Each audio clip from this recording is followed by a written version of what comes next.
The recording is indeed in progress. All right, little screen share coming on. Very dark screen. Yeah.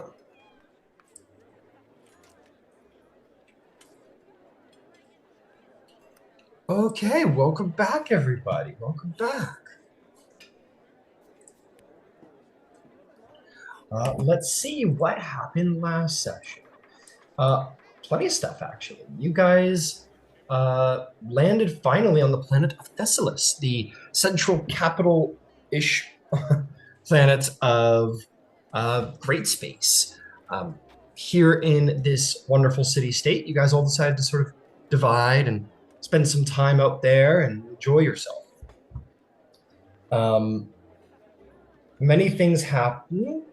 Ed met with one Captain Hylos, who was excited to talk shop about the various upgrades and modifications and new ships available here in Great Space, and said, "Hey, come by for a drink."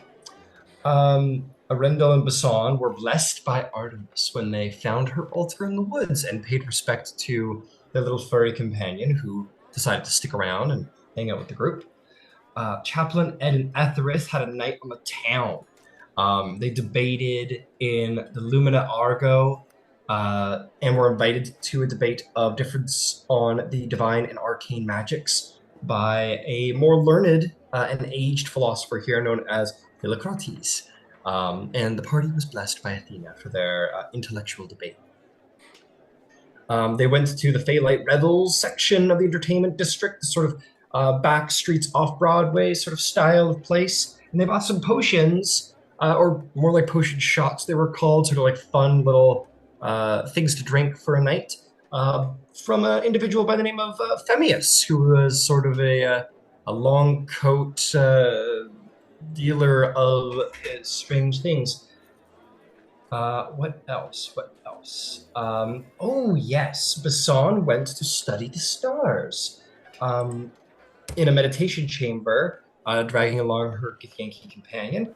And one of the saying it right, astronomers, told Bisan their theory that they're finding within the divination of the stars about a demigod of Apollo that surely walks among them. Very exciting. And then Basan proceeded to kick the shit out of and get the shit kicked out of her by with her companion in the streets. And yeah, her and Said had a good time chopping little pieces of each other off of the main hole. Chaplin met with a excellent singer by the name of Odious and invited him to perform back in realm space, which was exciting. So the parties had a good time being in and around Thessalis, and we find ourselves on the 94th standard day of this particular quest. So, as you all, I think you guys still had stuff to do that night. I think there was interest in coming out for that debate and some other things. So we will say it's still the evening of the 93rd standard day of your quest. What would the party like to do?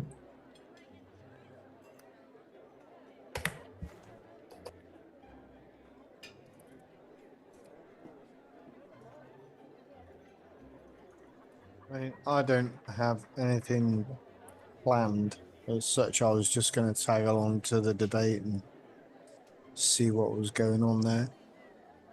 Yeah, absolutely. Did anybody else want to go to the debate? Okay, Hassan, fantastic. Chaplin, Etharrith, their desires there. Yep. Yeah, cool. I want to debate. Let's do this.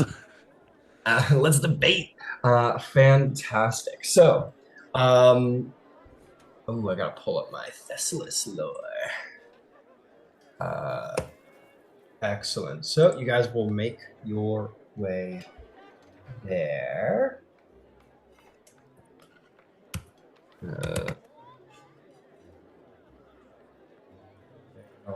Where are you?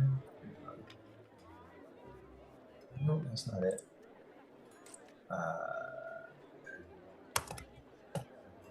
Beautiful. Found it. Okay. A lot of information on this planet. So you guys make your way back to the Lumina Agora. Change the music up just a touch.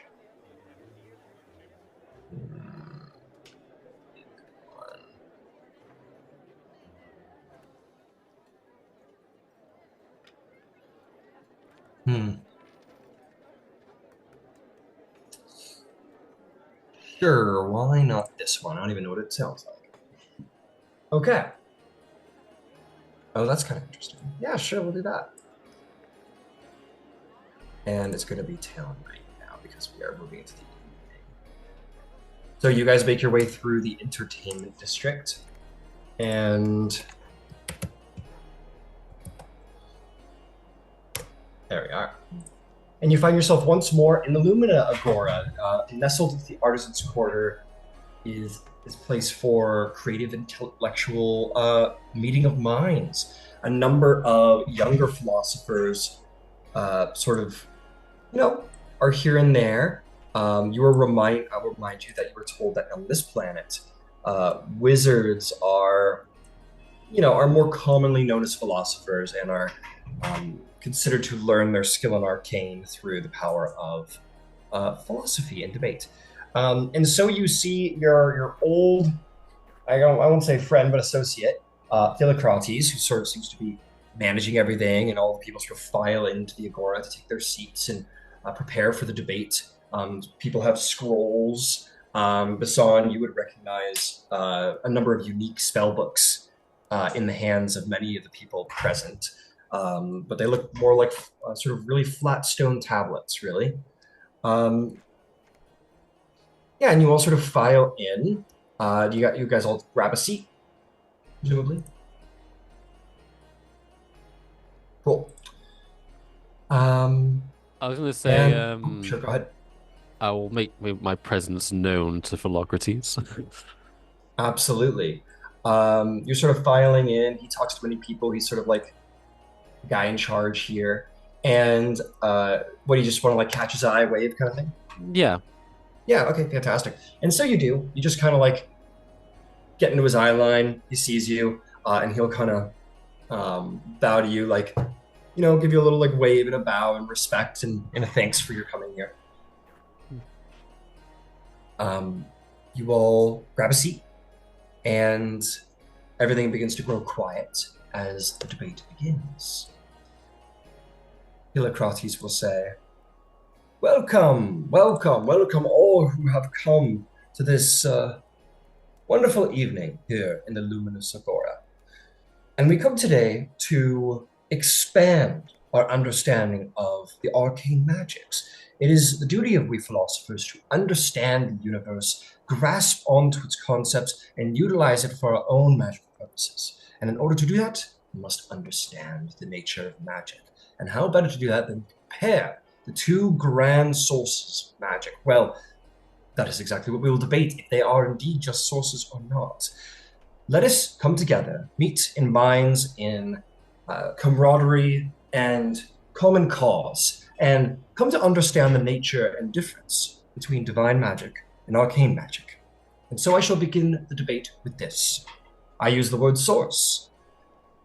It is widely known that arcane magic comes from one place, and divine magic comes from another. Typically speaking, divine magic seems to be powered by faith as a common concept, and, well, there are many sources of arcane magic. We will begin with this. Is this what defines the difference between divine and arcane magics? Is merely its source?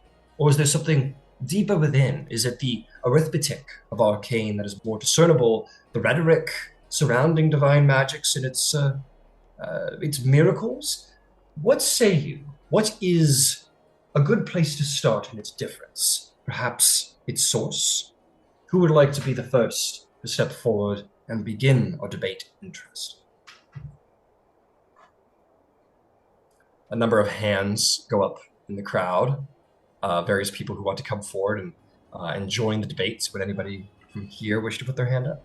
Etharrith will, and we'll also kind of look to Chaplin to see if they're at all interested. If they're here. Uh, are you with us, Chaplin? He said he was I heading think home. just, Oh, but there he yeah, I is. think just by reading what you wrote, he's on his way home still. Okay. Got it. Yep. So you look over at Chaplin, and he kind of, oh, there you go. He kind of, we'll say Chaplin just sort of like gestures to you, like go for it, basically. Yeah. And Philocrates, seeing your hand go up, you see a little smile curl across his lip. He's happy to hear or see your wish to involve, and he will gesture to you and he'll say, "Let us invite a newcomer to the luminous Agora, Etharrith of the Spelljammer, Prophet's Demise. Welcome. Please step before us." And there's a polite applause at your approach, and you step to the middle of the debating circle. I give a little sort of bow to our respect, and thank you for the invitation. Um, the source is one thing to look at, but I would also say that one of the, say, defining features of magic is expression. What, how we can shape reality through magical means, and divine magic has expressions that are, to the best of my knowledge, inaccessible to those who wield the arcane. Those who wield faith as their magical source are able to elicit things that cure diseases, ailments, heal wounds, and as someone with as a sorcerer, the healing of wounds is a power far beyond my own means. You'll hear sort of a voice from the crowd say, then would you say that the difference lies in the compassion of the types of spells that are capable?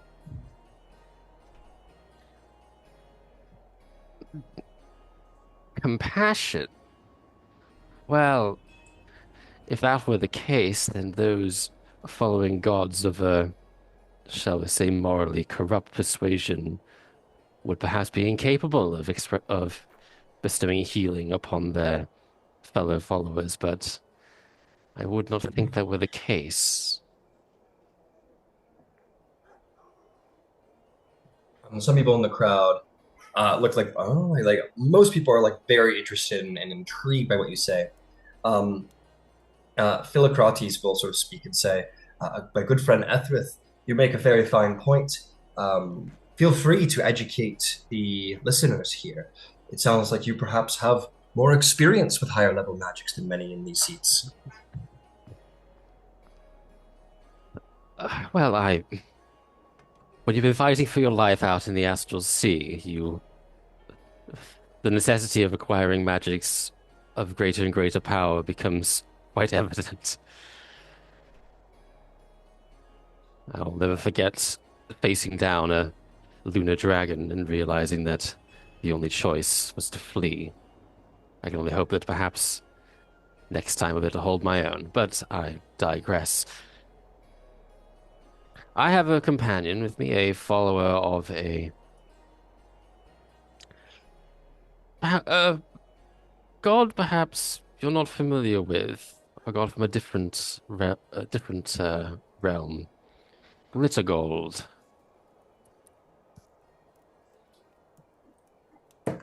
This is a god Uh, that is, yeah, please continue. Sorry. yeah. I'm not fully appraised of the intricacies of their faith, but I know this for certain. They're a god of trickery and pranks, someone who delights in mischief making. And yet, he is also our crew doctor, capable of producing great miraculous feats of healing. Hardly an expression of trickery, and yet all the same.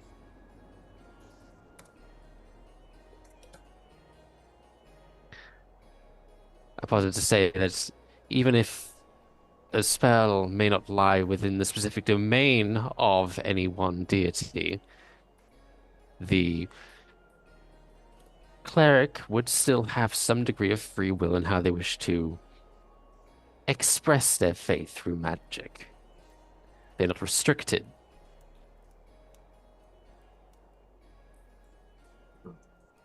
nod in interest and continue to hear what you say. Um, Philocrates will sort of applause and say, "Let it be known this is an open forum. Anyone who wishes to debate with the speaker is welcome to do so for newcomers." And in which one of the other students will speak up and say, "So that is how you would define their difference is uh, their their use, I suppose, in desperate moments, maybe their use."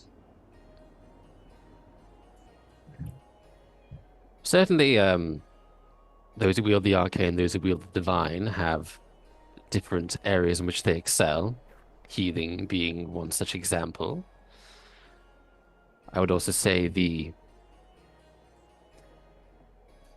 method in which power is acquired is worth examining as well. Philosophers such as yourself study. This is an academic field. As a sorcerer, my magic derives from instinct. It is something I am born with and wield through feel rather than perhaps thought. Clerics wield their powers through, as you said, faith. But there are other expressions of magic that sit somewhat tangentially. The druids, for example. As someone sits on the line that's not quite arcane, not quite divine, and yet nature answers their call.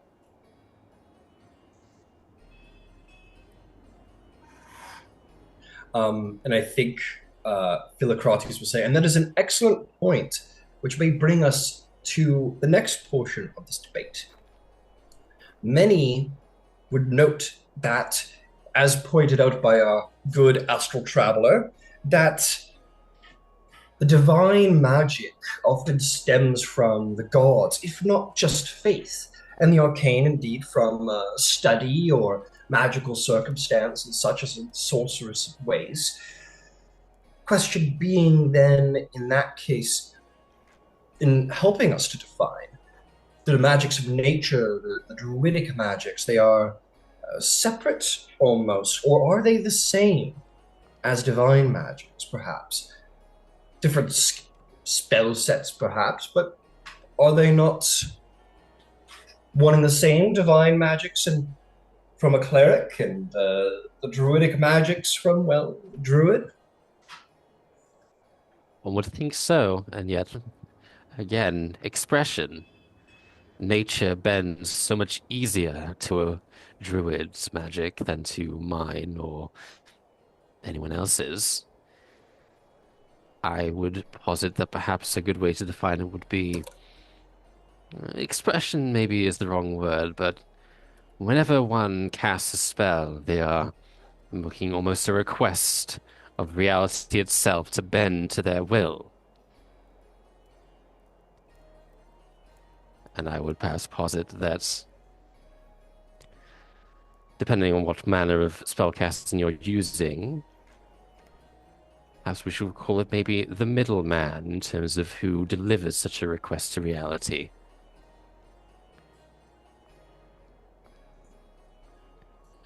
A Um, philosopher understands the language of reality and bends it according to specific rules, saying the right words, knowing the right gestures to make. As a sorcerer, I may not have the knowledge, may not have the academic knowledge, and yet I pick up on the same or similar words and phrases and gestures through instinct. The druid beseeches the natural world itself, and the natural world delivers this request upon reality. And so plants grow, vines bind, and earth shakes. And so a cleric will beseech their god, and the god will bend reality according to their request. yeah. What intelligence skills are you proficient in?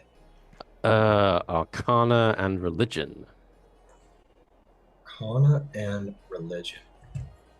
That's that, huh? You're kind of the perfect person for this debate then. Go ahead and make either a persuasion or performance check at advantage. Persuasion it is. Oof, God. Okay, 17. 17. I think the Philocrates will say, let us put our hands together for this expertise brought to us from faraway lands, and everyone sort of lets out an applause, having heard your side of the debate. One that was not easily challenged, if challenged by anybody, as your expertise in both fields are apparent. And Philocrates comes up and sort of like pats you on the back, and he says, marvelous work. You're quite a learned individual. Thank you very much. Please take a seat. We must speak afterward. And we'll invite you to sit. And as you do so, like you get like, you see like students like catch your eye and kind of like give you a look of like, wow, thank you, I almost invite the students over, like, well, I can speak more on the matter. I did miss one other, well, a couple of other casters that are worth mention within the debate. Yeah, absolutely. And you get the sense, and like the debate will go into the night. You will stand Yeah. up a little more. But for the time being, like Philocrates is like sharing the floor a little bit.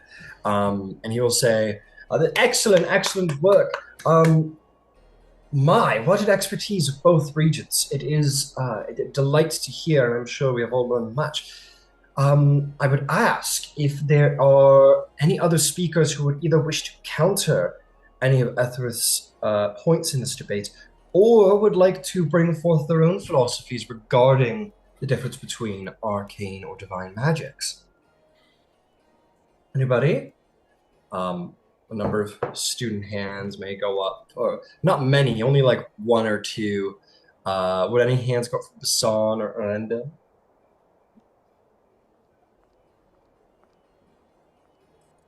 I'm sitting here shaking my head and you can't see me. No. Bisan is not a big talker and she looks pretty rough even with the extra healing, so she's not gonna stand up and talk right now.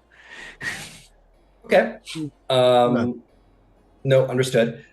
I will say that a bit of so then we'll call forth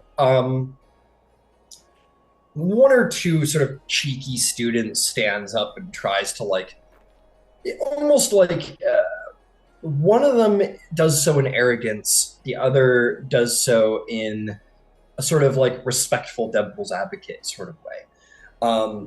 The more arrogant of the two,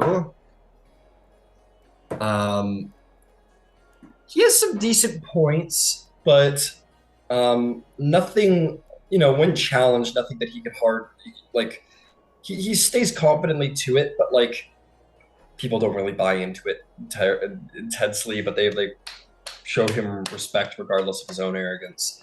And then the one who sort of comes up with a respectful devil's advocate gives you a chance to sort of respond to some potential counterpoints, Etharrith, but does so very respectfully. And the debate will go on for a little while into the evening. And but in the end, yeah, Etharrith, you are it is what you spoke that is of the greatest relevance to everybody. But there is a point where actually Saeed will put a hand forth and be like, yes, indeed, a gift.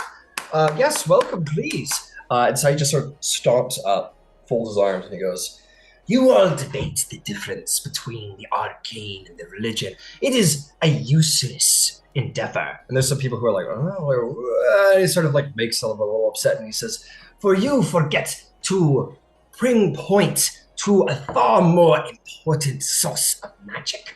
You all debate the power of math and debate and gods and faith. And while that's all important, I suppose, the power of the astral sea itself, the power of psionics, the intellectual drawl of telekinesis and telepathy are far superior in potential than any arcane or religion, and deserve a place within this debate.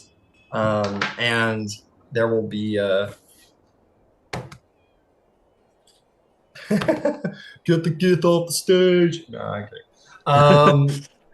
There will be a bit of Philocrates will say it's highly unusual and a little disrespectful to the debate and what he's doing, but Philocrates plays along. He says, "Then by all means, my friend, perhaps define for us then the difference between psionics and the other two schools' ways of magic." And he will say, "It is not difficult. The power comes from the mind, gifted to us from the mighty astral, for it has a will of its own and gives to we Gith and many other of the astral sea the power to influence the magical world through the power of our own minds, not a skill just anyone is capable of, one that must be cultivated, one that must be expended not through study or being showered in strange magical anomaly, but by cultivating mental prowess." And someone will go from the crowd and be like, "Is that not wizardry? Cultivating mental skill to utilize the power of man?" He goes, "No!" So cuts him off. And he goes, "You wizards stare at your books and philosophize and sit around and think and do equations and work towards it in a study, whereas psionics is a power that must be respected and understood, a power from within, one that is not." And he sort of like his voice sort of hitches and his eye kind of like almost flips to Yubasan in a way and says, "One that on occasion must be discovered through inner understanding, meditation even perhaps, going within inside and finding the power within, or by forcing down the mental boundaries that stand between you and the ability to influence the world through your sheer will." And people are kind of like, we'll see how well he's. Etharrith will actually raise a hand at this. Yeah. I will say, the power of psionics has intrigued me, seeing you and Bisan use the power of your mind to influence the world. But I posit this to you then, Gith. If you would propose that your psionics are in the same domain as other magics, then what are Illithid to you?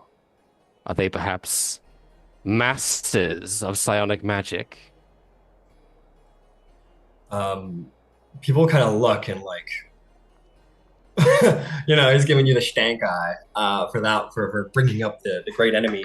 And he will say, "We Gith have been given our psionic power through centuries of enslavement at the hands of our Illithid former slavers. It is through this inbreeding, this exposure to the astral sea that we have unlocked the power of psionics for ourselves and turned it on our oppressors to free ourselves in the name of mighty Gith." You yourself have said that psionic is something cultivated through great mental exercise and time and practice, but Illithid, to my knowledge, require no such thing. They are simply born with their ability to melt minds with a look. I've felt such a thing myself. It is. He sort of sneers angrily at your counterpoint, and he will say, "It is true that the aberrants have a deeper connection to the powers of the astral. They were born from the far realm where psionics and the very nature of creatures warped by it could shatter the mind of a person by merely looking upon it, and a mind flare is one such thing. It is true, there are creatures and races born with psionic potential, Gith being one, and admittedly, the Illithid born with a great deal more." It is a good thing you bring up, though, the far realm. I mean, people argue that psionic power comes from yourselves, but maybe you're simply calling upon powers from beyond even what we could willfully perceive. And he would say, "In this, you are right. While we, Gith, and others have the power of psionics that we must cultivate through mental exercise, whether it be through force or meditation, it does come from a greater thing, from the astral sea itself. The astral has a will of its own, and it works itself through the minds of psionics. I have my own destiny, but the will of the astral sea works through me, for my power is connected to psionic power." And you'll sort of like look at Basan. And I want to do a quick thing here. Basan, I want you to roll me an investigation check of this debate. Yes, also, if I may make a note, she's not breathing. She's on the edge of her seat, hanging on every word. Understood. Very cool. Understood. That was a 14 on the dice. You said investigation? Investigation, yes. Wrong character. I think it's going to be a. Why can't I see you? It's a +3. Well, yeah, go ahead. So that's God, I can't add 13. No, shit. Sorry, what was the original roll? I moved the dice. I'm sorry. I think it was 14. Yeah, I think So it'll be 14. 17. Yeah, so Yeah. 17. 17. No, amazing. Awesome. So this is what's interesting, Basan. This isn't a Githyanki philosophy that he is spouting right now. The idea that there is a will within the astral sea that works itself through all things connected to it, especially psionic individuals. This is a very Githzerai philosophy. The Githyanki, they don't spend time thinking about that. They're like Blackith, like Githyanki are like, the Illithid enslaved us, and through their enslavement, they bred us into warriors, and through that, we gained psionic power. And fuck them, we're going to slaughter them. Vlaakith rules. That is the Githyanki. That's as far as Githyanki philosophy goes. What he is spouting is Githzerai. Like, he probably wouldn't. Things wouldn't go terribly well for him, probably, if he was heard by, like, other true believers of the Githyanki, whatever. So this is very interesting. This is very telling of something to do with Saeed. Etharrith would actually no longer this though and say, I'm inclined to agree with you. I think that if we're going by the earlier theory of, in terms of what powers you might beseech to help you, to help you work your magics upon the world, then, and for those who have not traveled the astral sea, it may be worth understanding that when you are there, it does very much connect with your thoughts. When you travel the astral sea, you may think of a destination, and you will know where it is. You can fly unbidden within that sea by power of thought alone. And so I think it is very plausible that should one have access to these psionic magics, that the astral sea itself provides what you require. And Philocrates, who is working as a mediator, and his job is sort of like, when the point of debate has come to its natural end, I step in and tell them to take a seat, because, philosophers, they can go forever. Yeah. So he says, and we will call this point to a fine and proper ending conclusion. An excellent point brought up by our Gith friend. Applause, please, for him. And the wonderful debate of our Etharrith. And an applause is made, and sides like kind of like, am I being silenced? There's like that look at Philocrates, like does approach, but give him the respectful hand. You hear that quiet word of like reassurance, and Side kind of like nods, like right, no, we're all friends, right? And he'll come over and plop down beside you, Bisan, and like as grumpy as ever. But maybe despite himself a little like, he gets like some students from behind him, like, oh, like good job, pat him on the back, and he's like a little uncomfortable at like positive praise, but he's like, all right, cool. Kind of a little bit. In Gith, she says, I was never as good as talking, but yes, all of that.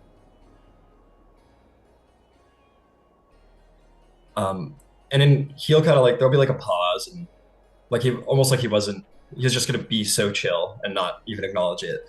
But like after a second or two, he like goes in Gith to you. He says, "I'm not a good talker either. I'm just very loud."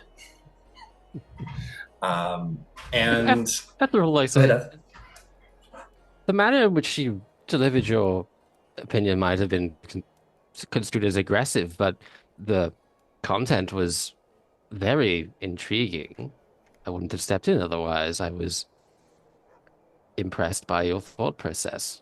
I never really thought of Cyanix as like a domain of magic, but it, well, he doesn't use any of the conventional spells. You do warp reality to your will. If that isn't magic, I don't know what is. kind of yes. He's a Gith Yankee. He would never say thank you, but he does like very stiffly and robotically like bring a hand up and like go to like pat it, and then he just punches you in the shoulder. And it's a little like stepbrothery when like in the end Will Ferrell and his brother are like trying to like hug and they just can't.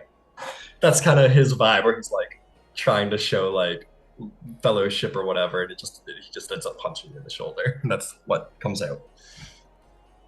But you get the gesture. Yeah. Philocrates will say, most excellent, we have been debating for some time, but admittedly, the topic of psionics perhaps has eluded us and requires further examination. Perhaps we shall hold another debate at some time regarding these works. It may be good for us here studying arcane to understand its differences and similarities. But in the meantime, as we are beginning to close the debate, I'd like to hear if there's any last individuals who wish to bring forth their opinions to this debate. And he'll look to you, Holden, and he'll say, yes, our auto-gnome friend from far away, companion of our good speaker, Etharrith and Saeed, please come forward, applause. And everyone does applause as Chaplin, you sort of, I imagine, frolic up into the middle of the debating circle. And he says, please, indeed, then, Mr. Fool's Gold, enlighten us with your ideas and fine points of philosophy as to the difference between arcane and divine magics. As a reminder, this is open forum. If someone would challenge or question the points of our good friend here, feel free to do so in good respect.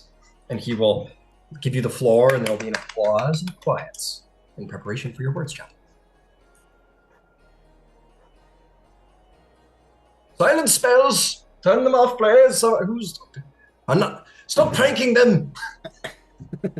Well, that was all very enlightening and certainly very interesting to hear. Entertaining for sure. For those of us of a certain mind.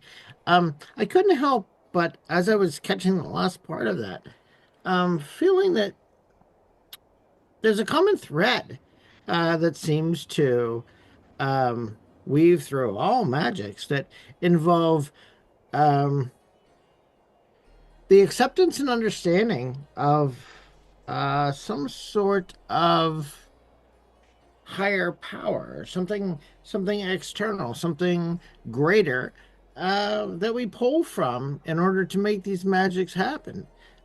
I don't know that that's not the same as religion, as a spirituality. Whether it happens to be a an individual deity, a god or a goddess. In the case of a sorceress patron, is that not very similar to the worship and meditation on and consideration of a deity? the astral plane itself. It doesn't necessarily have to be an individual. Perhaps it could be a greater thought or concept. But we're all pulling from something that we believe is a higher power of some sort, are we not?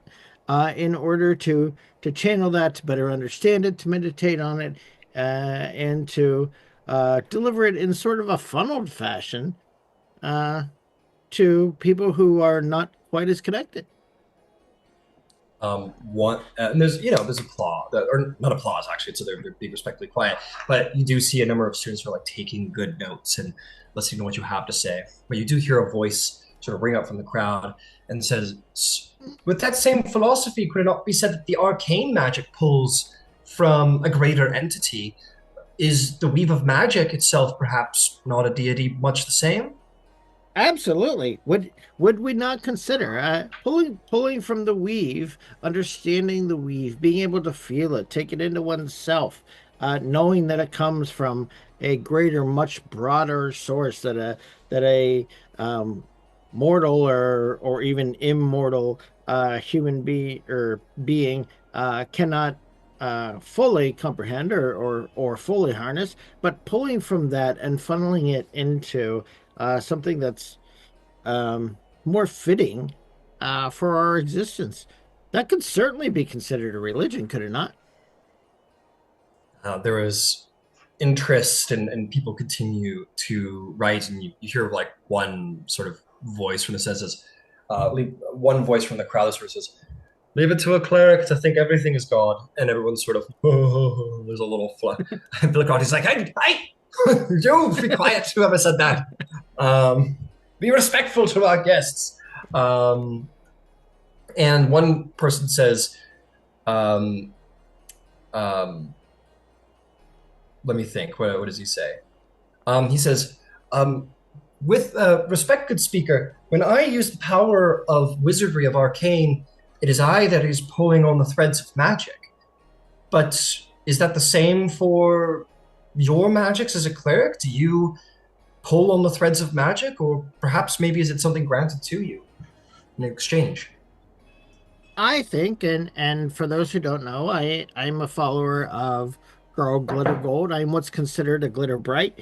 Um, we are not one of the more dogmatic religions. I don't believe in the vast importance of a lot of ceremony and ritual. Um, it's more that we're pulling from a greater universal concept, and I would say that wizardry is not terribly different. I think in order again to make any of these to pull any of these greater or funnel, honestly, I like the word funnel in this case, to funnel any of these greater powers, any of these greater influences, any of these greater concepts into something that's um, practical for our small individual lives. Um, there needs to be some meditation, some seeking of knowledge, some seeking of understanding. Um, and I think that that's where priests and wizards, for instance, in their pursuit of knowledge, sorcerers, for instance, in their pursuit of service of a uh, greater being, we don't differ that much in that we believe that there is something superior that exists, whether it be in the form of an entity or as a greater cosmic force. We believe that there's something greater that exists that, in order to be practical and useful to normal daily life, needs to be funneled by a certain group of individuals. And if those individuals aren't some form of clergy in any form, then I wouldn't know what to call them. There is interest in people writing and so on and so forth. And um, as things sort of grow quiet at that end point, Philocrates will sort of applauds his hands and says, let us hear for the great cleric, Chaplain Foolsgold of Laurel Glittergold, who brings us an excellent perspective from his very own clergy. far beyond our borders. And everyone sort of, sort of a little applause for Chaplin's contributions. And Philocrates will sort of approach you, Chaplain, and sort of pat you on the back and says, fine debate, thank you. I'm sure my students have learned a great deal from your words. Thank you very much. Please take a seat with your friends. Thank you. And he will sort of step before everybody and says, this has been an excellent time of debate. And while this is an open-end subject, we have had many great points today and even brought up an interesting school of magic that has not nearly been recognized as much as perhaps it deserves. The power of psionics ought to be debated at another time more extensively. But indeed, we have heard a great deal. Etharrith has brought before us that the arcane magics are a power utilized, that healing cannot be utilized through the arcane, only by the divine, and perhaps it is indeed the actual set of magical powers themselves that define it. Or perhaps, as Chaplin brings forth and some of the other debaters in the crowd, that's while Chaplin has faith and calls down power from a higher power, wizards, we use the magic and power to manipulate the weave to our own will. It is the difference between changing the fabric of reality by our own will or knowledge or power, or receiving the ability to change the world. Perhaps these are the ways that we define it. There are many different schools of thought, and I am very proud to have stood here before all of you and heard them all. So yes, once more, let us hear an applause for our many great speakers today. There'll be a applause. With that, everyone will begin to sort of rise to return to their places. Etharrith, you have a little group of students who have become your friends, as you said. And they're like, oh, what you said about the difference between like the druidic magics and clerical magics is something requires further looking at, and people will, they just kind of gather around your little cabal. I think I'll leave one, and I hadn't even touched upon warlocks and bards. Oh, and he goes, warlocks. Yes, we had never spoken about warlocks and bards, did we? No, we didn't. But eventually they will begin to sort of like say, oh, we hope you will return. It was excellent hearing you speak, and same for you, Chaplain, like and Saeed too, who's like as people pat his back. But many people will come up after to just sort of like give their appreciation for your speeches, and eventually all the students will sort of trickle away. And Chaplain and Etharrith, you're both going to actually gain a divine favor, sort of through like the religious service downtime. So you're both probably very familiar with it, and you may use that either with the goddess Athena, who's the goddess of knowledge and wisdom, which is what we're doing here, or her clergy, which is very much tied to these very philosophers. So if you would ask anything of them, you now have the power to do so. Okay, cool. I'm sorry, the master of ceremonies, what was his name again? Philocrates. I would like to approach him at some point. Absolutely. And I know moment's come and gone a little bit, but I do want to check because it might influence future stuff. Chaplain, what are your intelligence proficiencies? Like, what skills are you proficient in? Oh, proficient in? History, insight, persuasion, and religion. Awesome. Yeah, give me a persuasion or performance check at advantage to see how you influenced the people present. That is a 19 in persuasion. Excellent. Yes. So, very similar to Etharrith, you have influenced them well, and made your words known to these people, and they will sit well with these students for well into their studies, and that might influence things coming up. Well done. But yes, you can approach Philocrates if anyone else wished to. They most certainly will. Yeah, I'll go with them. Cool. Oh, that's right. Good. Yeah, no, I'm glad you're here. I had a question. It doesn't necessarily seem like it nestles in nicely with today's debate. Maybe a different debate, but there's a question that's been floating around the astral sea, I suppose, um, the universe for a while. Um, and it goes something like this, that it's one of the questions that I started out with when I left my home. Are are the pious favored by the gods because they are pious, or are they pious because they are favored by the gods? Ooh, an interesting question. I mean, I can only speak from someone who is as someone very pious myself, and I think my circumstances are maybe a little bit uh, unique. So I suppose I'd have to try and look at it from hmm, maybe rephrase a little bit.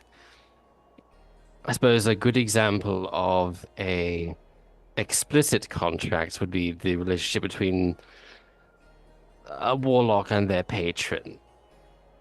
There is a clear, defined contract of transaction, power in exchange for certain duties, behaviors, and so on. I would posit that for a cleric, or or for someone who has the blessings of divine power, that there is an unwritten contract, shall we say. Follow the doctrines of your God, their teachings, their what they would like to see from their followers, and in return, power may be granted to you. If you cease to behave in the way that the God would want from you, your power may very well be lost. No more pranks. I certainly agree. I guess the version of that question that I'm more interested in is how those people are chosen in the first place. Are Is it random? Are they chosen for traits that they already possess, or are they chosen because they possess a certain potential, I suppose? Philocrates would say, um, a very difficult thing to know the mind of a god. Certainly, we who believe in the great pantheon, the Hellenistic pantheon, would believe and say that there are the fates, the three sisters who weave the tapestry of all mortals. It is they who design the fates and destinies of those mortals below, and perhaps the gods themselves understand this from the fates and pick their champions carefully as to their own designs, desires, and goals. But perhaps it is simply to the amusement of the gods, as we do know the gods are indeed fickle and not perfect, and have their own aspirations and evils and goods and such. I So, and honestly, an interesting philosophy to take, and one that might even be well taken with, I don't know, a perhaps someone more philosophical in Aphrodite's ring. Because if you think about it, at the end of the day, the relationship between a follower and their god, or a warlock and their patron, is just that, a relationship, one based on either jealousy or hatred or love, just like any other mortal to another mortal, though perhaps slightly more complicated. so My certainly, oh, I'm sorry. uh, So certainly uh, not something that we have to a debate that we have to finish or even continue today. But I suppose my question then boils down to: can someone will themselves into the service of a god or a sorcerer's patron, or is there, as our friend here possibly believes, if I understood him correctly, that the fates are involved to some degree, and that this is not something that's open to everyone through sheer force of will, but those people who are predestined. uh, I'll refer to something that my father often, well, was deeply concerned about when in his moments alone. He viewed his relationship between himself and his goddess as, well, he saw himself as an ant, an insect beneath her. And there is some element of truth to that interpretation.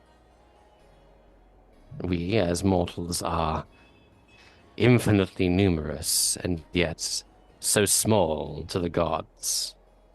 And so their interest in us can be variable. Some gods perhaps have no interest in observing or interfering in the lives of mortals. Others may perhaps find it endlessly entertaining or have best interest in how fate moves. So, I don't think there's any hard and fast rule to say that one cannot simply will themselves into the service of a god, but it would depend on which god you're trying to get into the good graces of. Some gods are more likely to take notice than others. That's an interesting point. So, would you say you believe, Etharrith, that there may be some very devout, very even zealous followers out there whose gods are not taking note of them at all? Quite possibly. I mean, as Lockerty said, it's a relationship, and sometimes relationships are unrequited. In fact, perhaps the lack of an answer only spurs on the most desperate to scream even louder, to perform even greater acts of benevolence or cruelty as the god dictates, in the hopes that maybe, just maybe, they'll take notice. But desperation can often be a turnoff.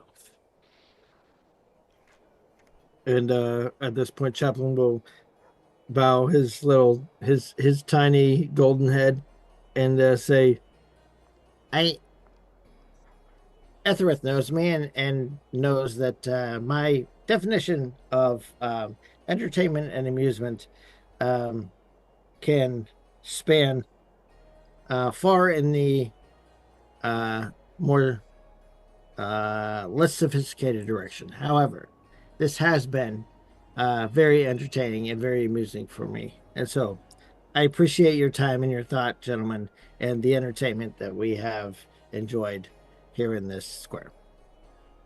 Indeed. And thank you both for your bringing an excellent intellect to these debates, for these respectful comings of understandings and sharings of ideas are what make us, well, more brilliant, help us unravel the weave itself. Um, and to put a fine point to your debate, Chaplain, well, it is about faith, isn't it? I'm sure you know much about that. We hope they're listening and have faith that they do. And in turn can, I guess, heal broken bones. All right. Well, have an excellent evening, gentlemen. And perhaps we will see you here at the Luminary Agora once more. And may Athena bless your words and steps forward. Thank you very much for inviting and welcoming us. This was very generous. Of course. And please know you're welcome anytime. Should you need anything or wish to learn or what have you, please know the Agora is open to you. And he will nod and begin to take his leave. There will be a sort of respectful wave in the direction of Said and Bisan and Arendil before he finds his way off to go grade some papers or whatever it is that he does after hours. What during that debate, what was going on with Arendil and Bisan?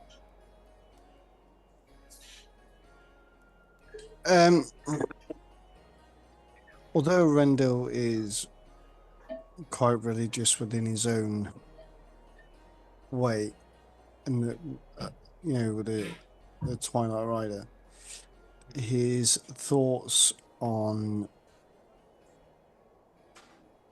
the Arcana and stuff like that is just that he's been gifted certain abilities. He doesn't have to think where they come from. He knows where it comes from. He knows why he's got them. But then there's also the fighter side of him where I can use these abilities because of my deity, and that is the only place and only reason why I have them is because he's both. So he doesn't really get into the deep philosophy of where it comes from. He doesn't have to. It's just inherent. That's what it feels. So he listens and he understands the different types of debate, but his own mindset is gifted by his own deity, and that's all he needs to know. Fantastic. You sit quietly in a deep faith and understanding of the relationship between you and your god, and I will say that sort of silent confidence is in of itself an act of faith, and you may take inspiration.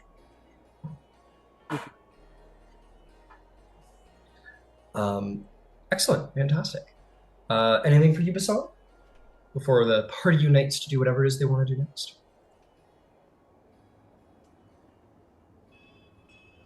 I think she's just continuing to think about the place where psionics and the arcane crossover, since it's been something that she's been playing a lot with. And if what Saeed had said was particularly Githzerai, it's something that she hasn't really heard in years. Mm-hmm. Because the last time we were with the Githzerai, we were not in class, not like No, this. Yeah. Um, And as a just a small note, it isn't like refined. Like he's not like he wasn't spouting like rhetoric from like texts you have read. It wasn't like he wasn't reciting books at all. There was a sort of blunted edge to his debate that is sort of unpracticed, if you understand my meaning. and so I think in her mind she's developing it. Mm-hmm. She's taking what that was and combining it with what she's read and what she's seen and forming her own synthesis of things. Understood. Absolutely fantastic. Yeah. Yeah. His words gave off the essence of that. Maybe he like it's clearly like a Zerai philosophy. There's no deny. Like it's not like he just came up with it and he's like and like he doesn't even know he's identifying with it. Like it's clear that he probably like learned about it or read about it or heard about it from somebody and is kind of holding that philosophy and debate sort of second or even third hand in a sort of unrefined, unstudied way. So while he is appealing to the philosophy and probably was taught or learned it at some point, it's unrefined, unlearned. But, it's like trying to debate a philosophy argument that you learned in high school. You know what I mean? Like it's like, Oh yeah. yeah, Oh, absolutely. Yeah. But you know how you hear something and then it triggers a whole bunch of other things. Exactly. And so I feel like that's what's happening with her. It's not so much that what he said was the germ, it was the seed, it was the hay, but that her brain went that way with it. Yeah, absolutely. And I was just giving you yeah. Insight to follow your investigation. But true to the point of debate, it sprouts other thoughts and questions. And that begins to happen. Fantastic. All right. And with that, Philocrates leaves. The night has grown dark here in this city, and I'm finally going to give you a name for this city that you're in. The city of Zenthara is the city that you've landed in on Thessalos. And you guys kind of unite in the post-debate. Okay, I'll look to Chaplin. I'm just going to say, it's a pity I can't be more open about my own beliefs. Hecate is, well, one of her domains is knowledge, and so intellectual exercises such as this are well within her domain. I think that's fair, and I actually respect that a lot. I think that an individual's relationship with their god, as I with their god, with their deity, with their patroness. As I said earlier, I I think that those are intended to be individually crafted. I think that it should be approached in a unique way each and every time. And it's not for me or my deity to understand the relationship between you and your deity. And I can say that from an outside perspective, I think that your relationship with your deity seems strong. You seem devout. You seem to have what I would consider a vast amount of faith. Um, I don't know what your view is on it, but I don't think there's a lot of difference between you and I in terms of the way that we look to a higher power for guidance.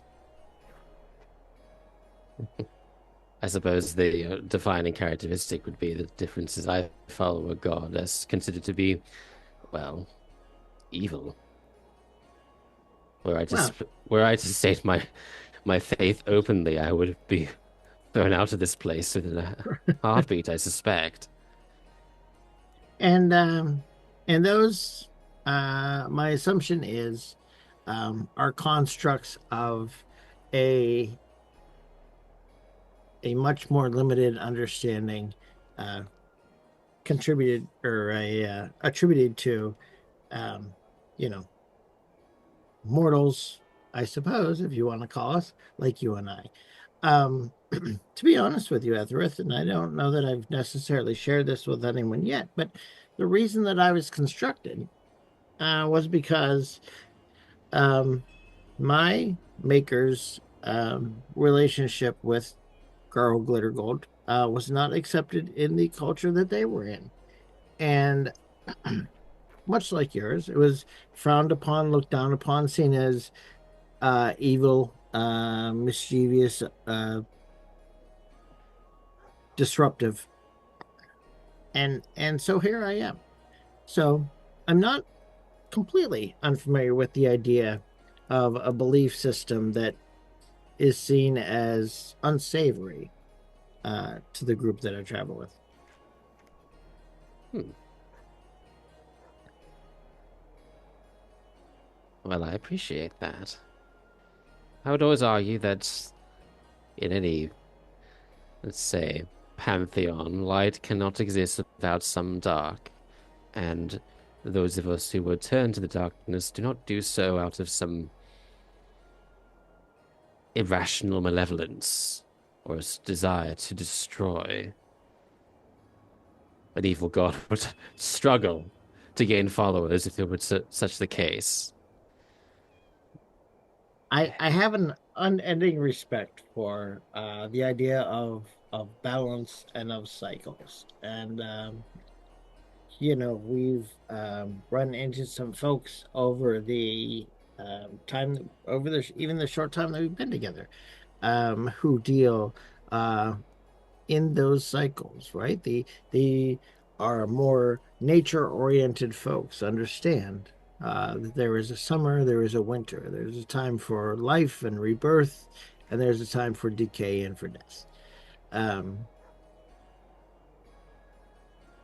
I honestly feel that there's a place for all of those things, for light and for darkness. I would not, to be honest with you, want to live in a world or an existence of eternal light. That feels suffocating.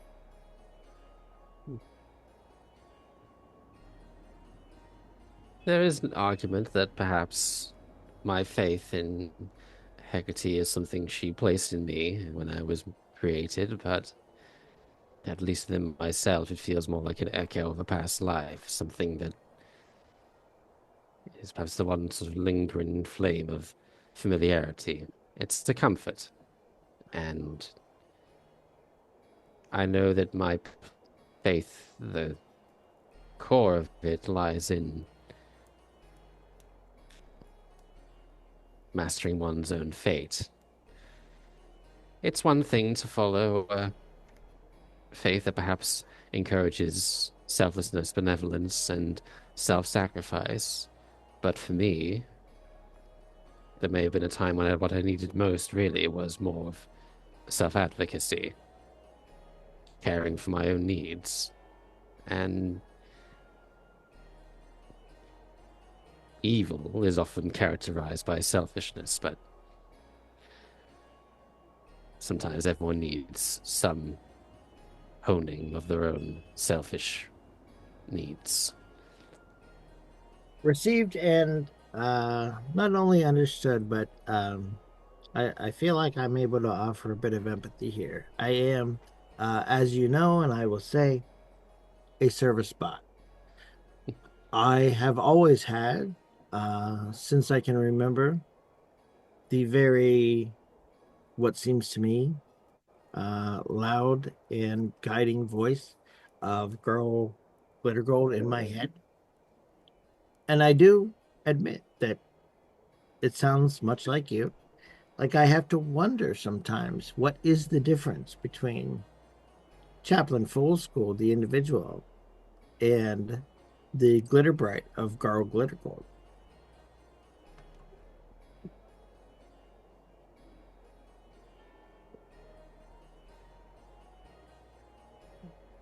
Well, your faith seems genuine through my eyes. And I dare And say, yeah, sun is setting, we could use some rest. certainly. This was enjoyable, though. We don't talk about these things all the time. As a matter of fact, I can't remember when we've had a discussion like this before. And to be honest, nailing woods and planks together is rewarding in its own way. But this, as I said, is a different kind of entertainment. I Good. will agree with you both, and although I've not partaken in the debate, I am wholly staunch in my ways and views. It has been interesting to listen to you both talk about your faith. So, thank you.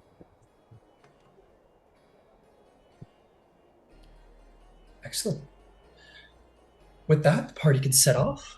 Is there a desire where you would like to stay this evening? Would you like to return to the ship, or perhaps find an establishment to rest your head tonight? And it will go back to the ship. Understood. Got it. So Etharrith as well. will go back to the ship. I'm running out of money, so Fair enough. Fair enough. Yeah, I also think that due to Sentinel's rest, probably I'll probably head back to the ship and just power off there. Excellent. Excellent. And as a reminder, I mean, you're here looking for Ed's brother, but yeah, if you need to recharge the bank, you can always just take a side quest before continuing on. Anything's possible. You guys are masters of your own fate. I think we need to. I think there's, because I can't remember how much we've got, as in within a party fund, if there is still any left in that. I think the party's Oh, fine yeah. because we did the we did the wizard thing. It's just Yeah, the individual coin purse is very light. but yeah, Your group one is 21,000 gold. So you guys are, if you guys are feeling a little light in the pocket, maybe you can just, I don't know, dip into that. Right. I do have to subtract the 1920 in GP because you guys have made it to Thessalus now, and the crew is paid. Yeah, I think we would most probably need to look at doing some odd jobs around the place while gathering information if we can. I would love that. That would be good. Mm-hmm. Excellent.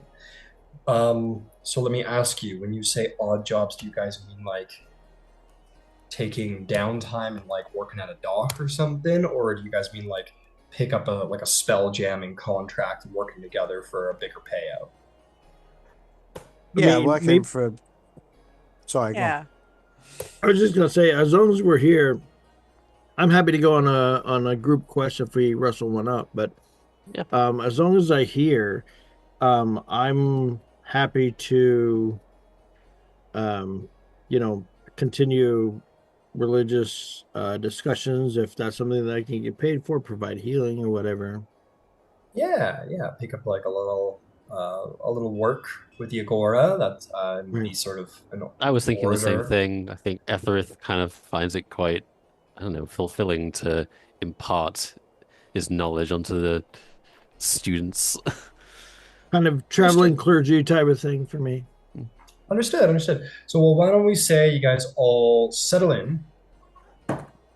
You're all going to get a long rest without issue. Your crew is mostly nowhere to be found. They are happily enjoying some downtime amongst the metropolis city here, wherever they are. Not unusual for them to do.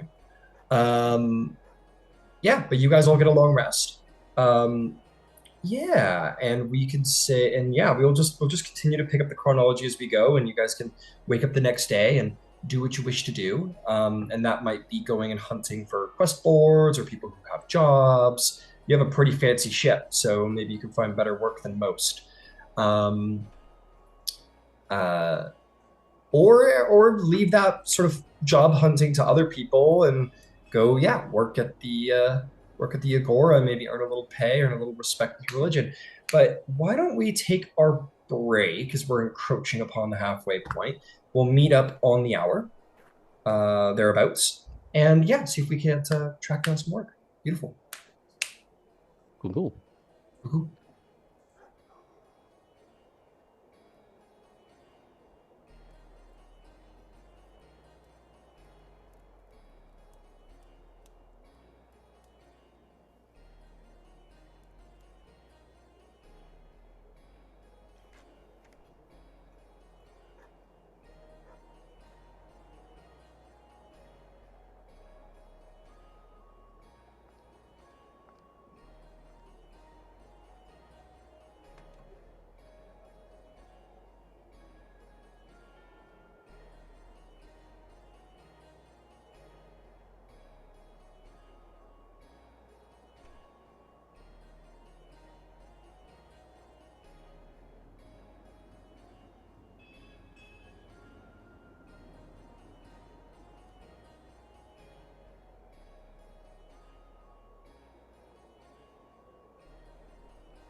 We'll get started once everybody's back at the table.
Do we have a chaplain or Etharrith? I am present. Got it. Yes, okay, we'll give chaplain the 2 minutes and then we'll get started.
Let's go. All right. You schlep. You schlep real good. And then you wake up with the sun. And the city is hustling and bustling and coming back to life before your very eyes. You walk down the marbled streets and past the 15-foot tall statues of gods and heroes here in this metropolis city. There's much to do, much to see, and undoubtedly work to be found. So, how does everybody intend to go about their day? Also, quick shout out to the new Arendil mini. If nobody saw it, I did. I seen you put it in. Yeah, That's fine. I was paying attention. Hell yeah. That's a sick shield, dude. That's a pretty sick shield. He's very handsome. Oh, yes. Apparently not Sick as shield. handsome as the first Luna bow, though. Oh boy, younger brother syndrome. All right. So, how would everybody like to confront this big bad city? I think I would like to walk around and see if there is any, I don't know, sort of like job boards or anything showing the signs of people needing stuff doing or collecting or that sort of thing. Any jobs, vacancies that involve, whether it's on planet or off planet, to be honest. Beautiful. Excellent. Noted. I just want to know where everyone's going, and we'll take it from there. Hassan, what are you up to? I will stay with Arendil. All right, beautiful. Sweet. You guys are on the hunt together. Fantastic. Etharrith Chaplin, are you guys going to go be great orators and philosophers today? Yeah, that's all I'll do. Hell I assume Okay. that's what Chaplin will do when they get back. Yep, we'll say Chaplin has vanished to already start doing that. You're behind schedule, Etharrith. He's on his way. He's on his way. Fantastic. So let's stick with Arendil and Bisan for a moment. You guys are going to go in and out of the various inns and taverns and districts, looking for general job boards. And then you'll maybe make your way to the sort of spell jamming district, the I don't know what you call it, the space pads or whatever, and look for some jobs there. Why don't we get both of you rolling me investigation checks, or one of you at advantage? Up to you.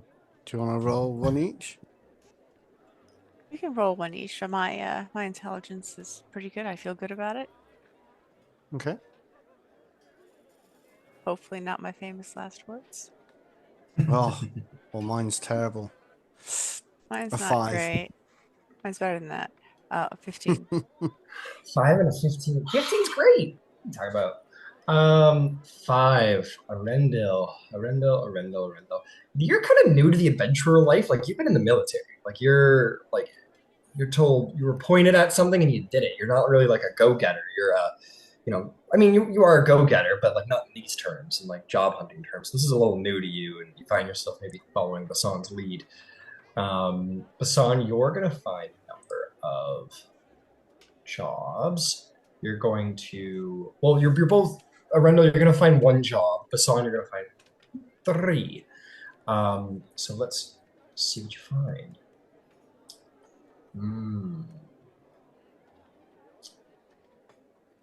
Okay. Arendil, you are going to find a job. Let's see.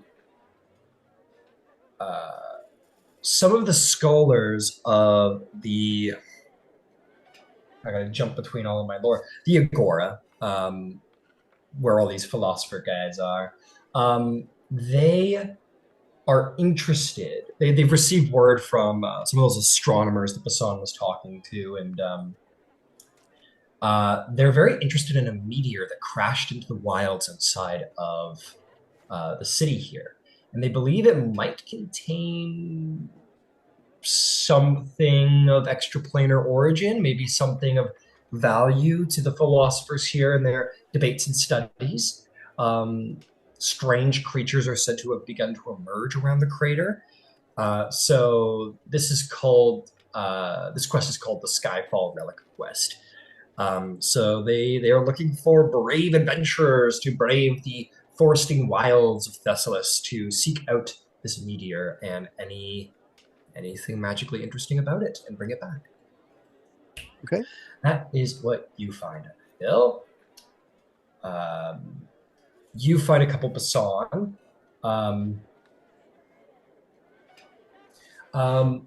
You are in the Spelljammer corridor, and you find out that there is a merchant supply caravan that has gone missing on its way to port. Nobody really knows what happens, but some locals have said they've seen an eerie blue light in the area that the caravan disappeared.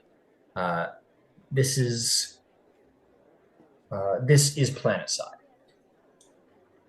This is a planetside job.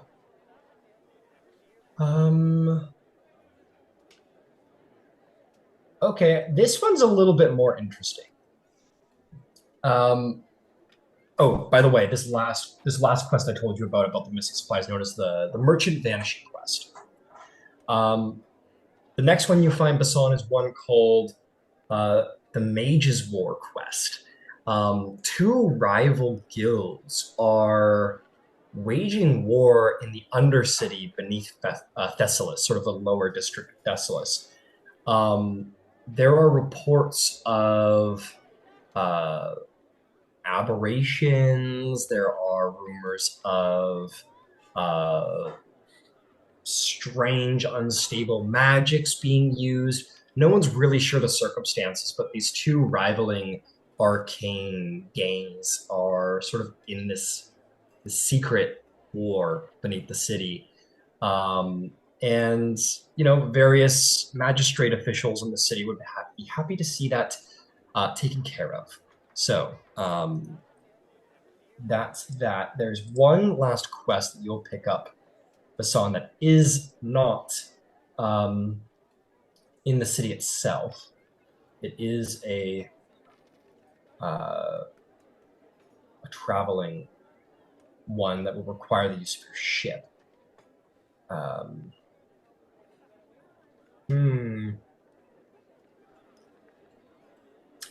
There is it is on the planet, but it still requires your ship. This is known as the Abyssal Depths quest.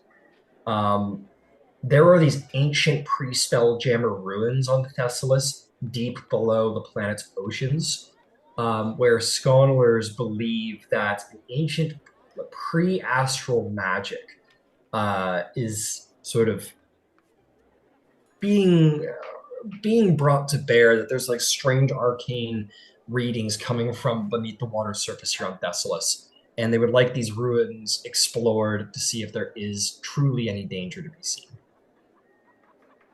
There is some speculation that these rituals once had something to do with a demonic nature, an abyssal nature, so they advise caution and a very sturdy ship. Mm-hmm. All right. Those are the 4 quests you guys find today after a couple of hours hunting around and searching.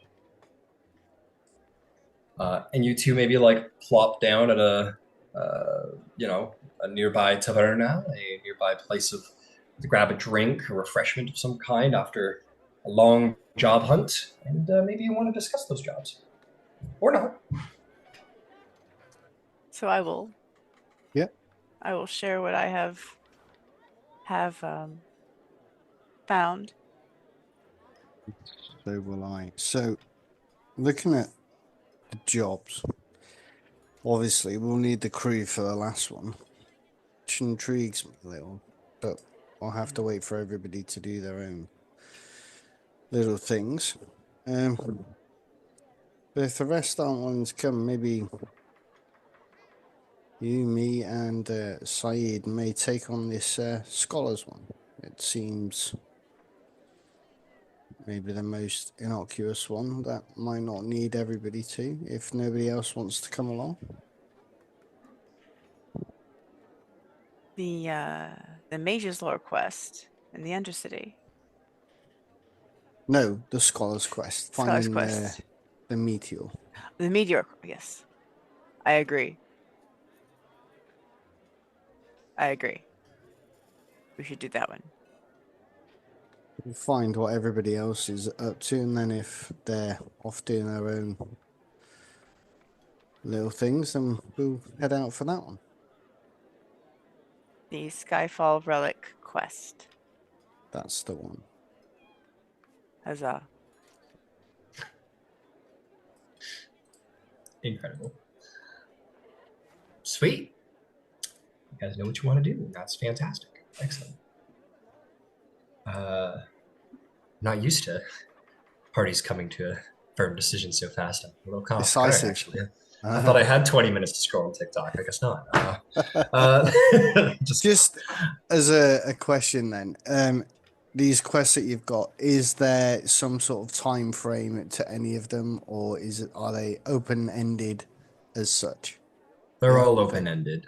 Okay. It's obviously like a first come first serve. Like if another adventuring party solves it before you do, like they're going to get the payout. But there's no firm time limit on any of them. No. Okay.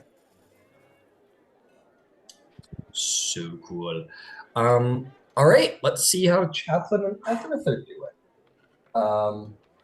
We got Etharrith, so we'll stick with you to start, my friend. Cool. Yeah, you find not Greek dude. Philocrates. And he'd say, yes, by all means. If you want a day of work, we'd be more than happy to have you do sort of, I guess, shall we say, speech to our new philosophers. Is there a subject matter that you'd be interested in teaching today? I had an interesting conversation with Chaplin yesterday, and I think it might be one that would perhaps tantalize the mind, is the nature of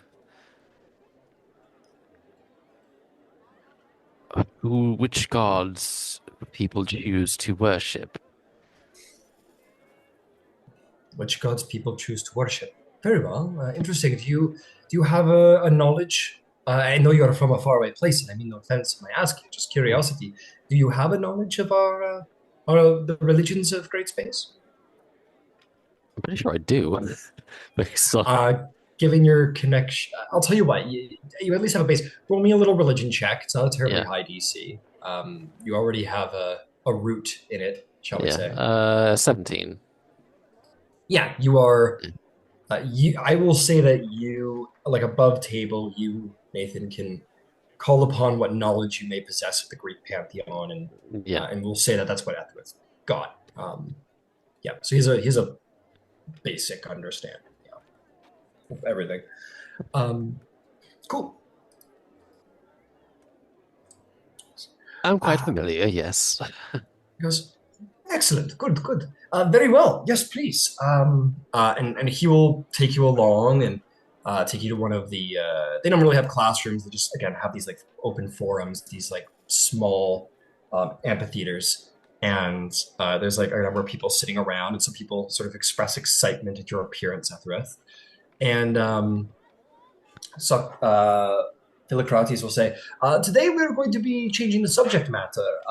We have a guest philosopher from a faraway wild space system who will be conducting a theological debate today for class, and he will be doing so throughout the day.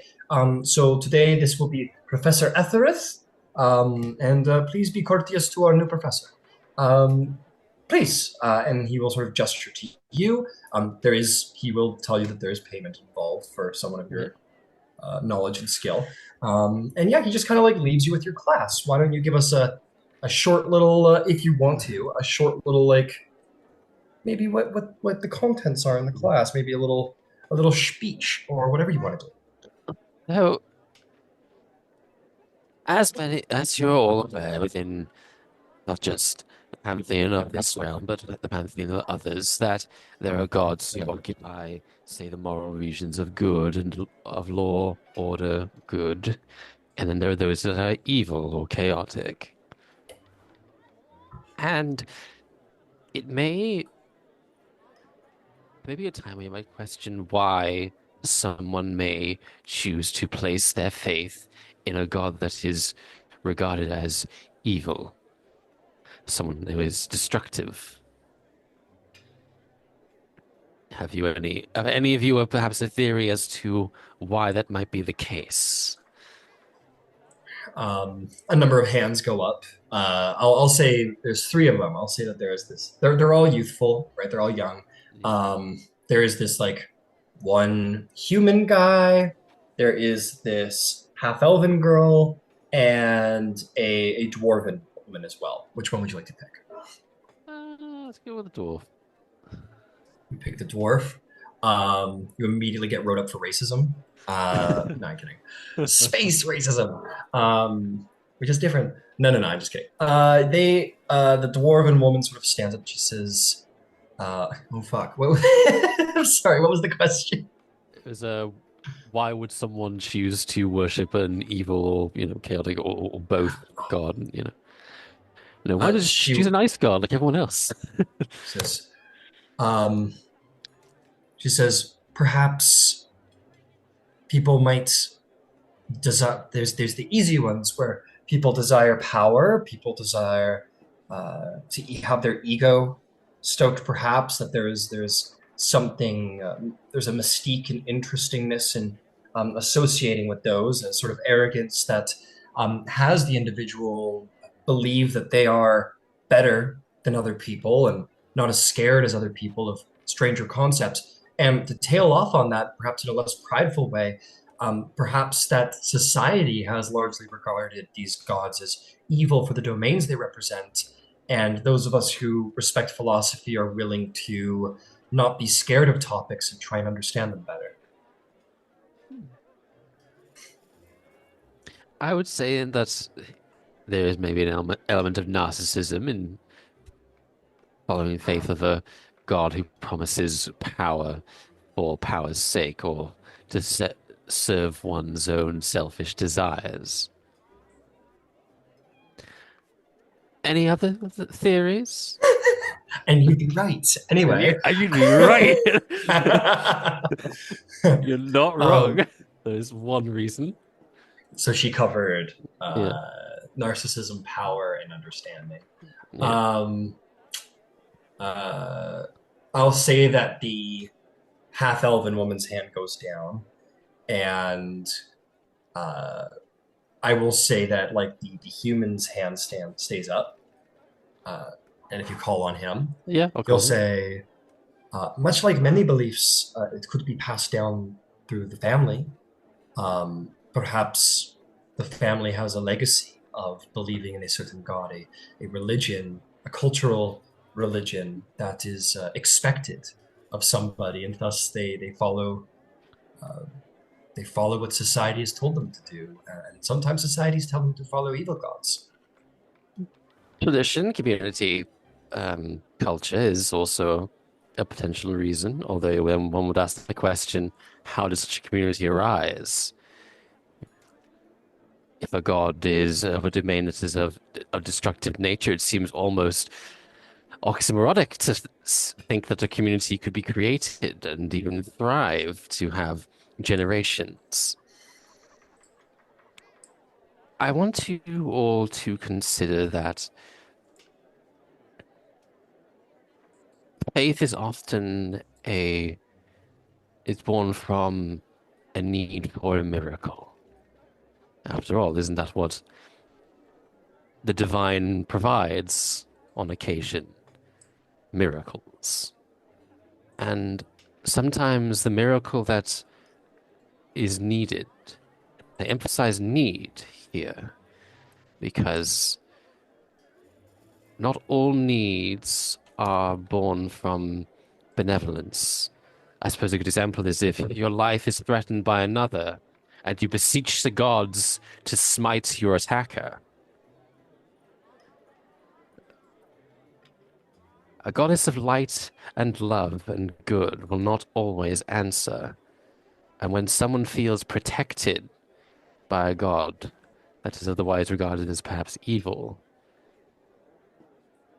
well, can you blame them for keeping faith with this evil entity that at least from their point of view, is providing some element of guardianship. They all nod. They all continue to listen, and I'll tell you what, because this will go on for a while, and Yeah. you'll go through the classes. What is the point that Etharrith would want to drive home with his students?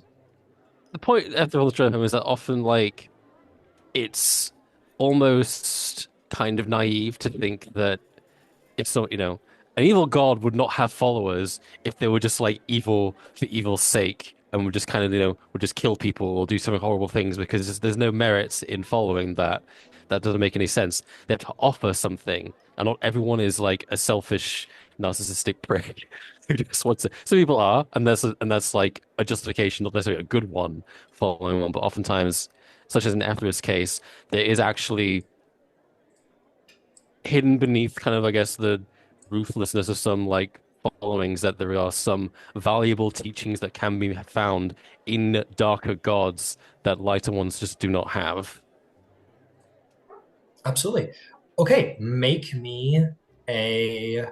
You're going to have advantage to this because you've been sort of put up there as like an exemplar of like correct teachings. So, go ahead and make me a persuasion or performance check. It takes charisma to draw attention from your students, something that many Persuasion it modern is. teachers don't know. And that is 23. 23. Throughout the day, yeah, you will put forth these lessons to many people to sort of look past the general sort of the general common knowledge or common theory of oh, they're bad and fear and evil, and just sort of like general propaganda, and look deeper at why someone might beseech a god, and even the merit to doing so. Why, in their terms, one might be more wanting to call on Ares because they require the slaughter of their enemies and so on, rather than Athena's sort of temperate, measured stance. And it hits home. You bring forth the relevance of an entire pantheon, not just its good gods. Incredible, and you will have had a great influence on your students, and perhaps more importantly, let me see here. You will have earned yourself. I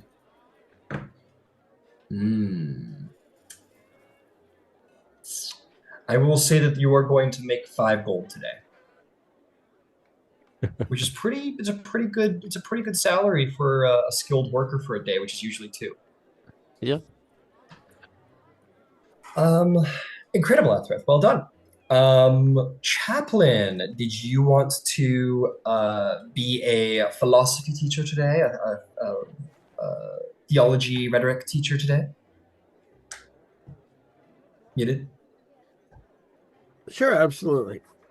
Would you like to? So similarly, very happily, the guy Philocrates. There it is. I should start just naming all my PCs like on a play on their jobs, and I'll remember them all better. Philocrates will be very happy to set you up with a class today, and he says, "What is it that you would like to teach? What is it that you would like to what exotic expertise that you would like to bring to the students today?" Honestly, I would like to bring comfort and enjoyment to the people. So I think probably the point that I'm going to try to instill or impart upon the people is that they enjoy their lives as they live them. It's not a relentless pursuit of something difficult to attain. It's a daily appreciation of the beautiful things that we have around us. Okay, very well. All right, we'll set you up with a class. And he sets you up with a class. He introduces you and say, "I would wish for everyone to respect our guest speaker, our teacher, Professor Foolsgold for the day. show him due respect and learn what he has to tell. And he'll give you a nod and lead you in front of your class. Would you feel free to give us a summary, or maybe a little speech, or a little Sure. RP of dialogue, whatever you prefer, of what your class looks like? Yeah. So as you can see, I'm made of circuits and gears and probably a little bit of magic. Um, and I have a faith in the philosophy that is shared by a certain God. It's not necessarily that I fear or obey or serve this God individually and very directly, but more that I believe in the idea that this God champions, and that is that we are finite. One day my gears will stop turning. One day, the energy that flows through me, be it mystical or spiritual or magical or electronic, will stop flowing. At some point, my joints will freeze up and I will stop moving. I will stop the energy that flows into my brain, my processors, whatever I may have will stop. All of that will stop. Until that day, I have a finite amount of time that I have to spend on the planet, and or not the planet actually, in the universe, right? And so I have to choose. I have to know, with my very limited autonome processing capability, I have to be at least vaguely aware that that time is limited and that each second that passes by is one that's lost, one that's deducted from that total. Now, you are all, most of you, uh, organic organisms, organic beings. You have, for the most part, I can't see everyone out there, but I'm sure that for most of you, you have finite terms on which you're going, during which you're going to survive. Um, I would ask you to do the most that you can with that time in terms of enjoyment and happiness. No, there are a myriad of things that we can all take enjoyment in. Not all of them are bright. Some people take enjoyment in pain and suffering. Um, I personally believe that that stems from a bit of mistreatment or misunderstanding early on in life.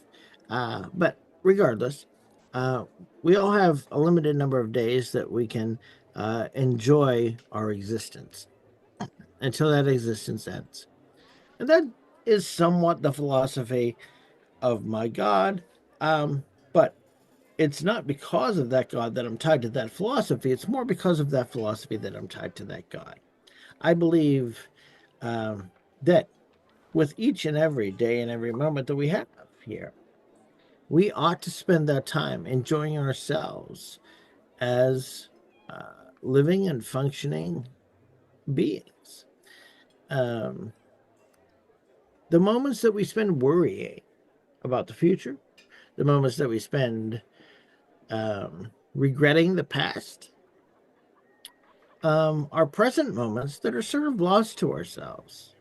We let's say you have a regret from the past, something you did terribly wrong, that you're very that you're very sorry about. Um, those are it's not wrong to be sorry about the fact that you've done something wrong in the past. Many of us have done something very wrong in the past. I myself served on a scroll ship for years and years, and it's possible that during that time I contributed to some atrocities, possibly right in an indirect way. It wasn't my intention, But it's possible that it happened. During that time, I can now look back on that time and I can sort of wallow in, sort of consider um, the fact that I was not contributing positively to the universe in those moments.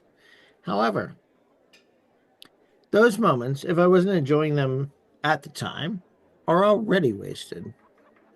And I ask you, should I waste those moments a second time by revisiting them, by spending my time now on those wasted moments I've already spent in the past? Or should I choose instead to acknowledge those regrets, to not deny them at all, accept that they were a part of what has molded me, uh, but to now, today, choose to take agency, to make an active choice, to enjoy myself and try to make lighter and brighter the lives of the people around me. This is the philosophy that I embrace, that in my mind is represented by Garl Glitter Gold. I'm not at all looking for converts today.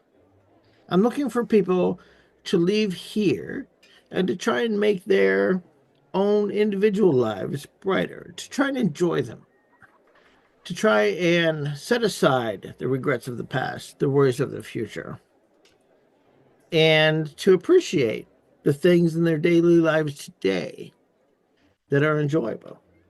They don't have to be human. They don't have to be large. It could be a warm piece of bread. It could be a smile from a stranger.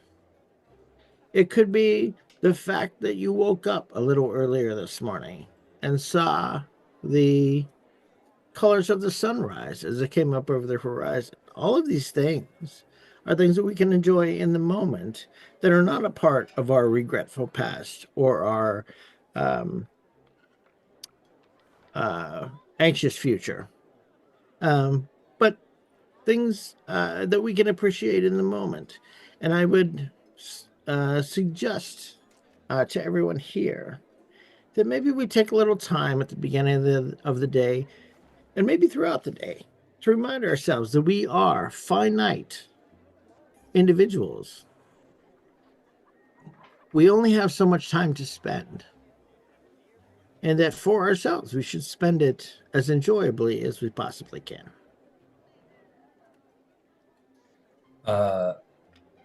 Everyone listens raptly and interestingly. There's some debate that goes on throughout the class that you are very capable of meeting to and teaching to.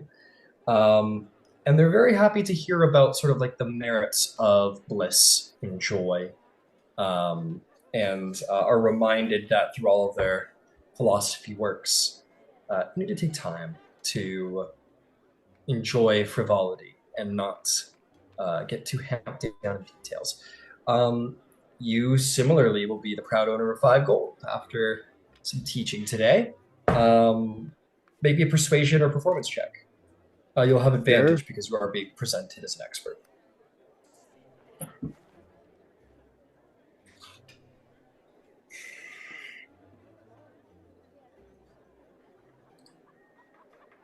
That is a 21 persuasion.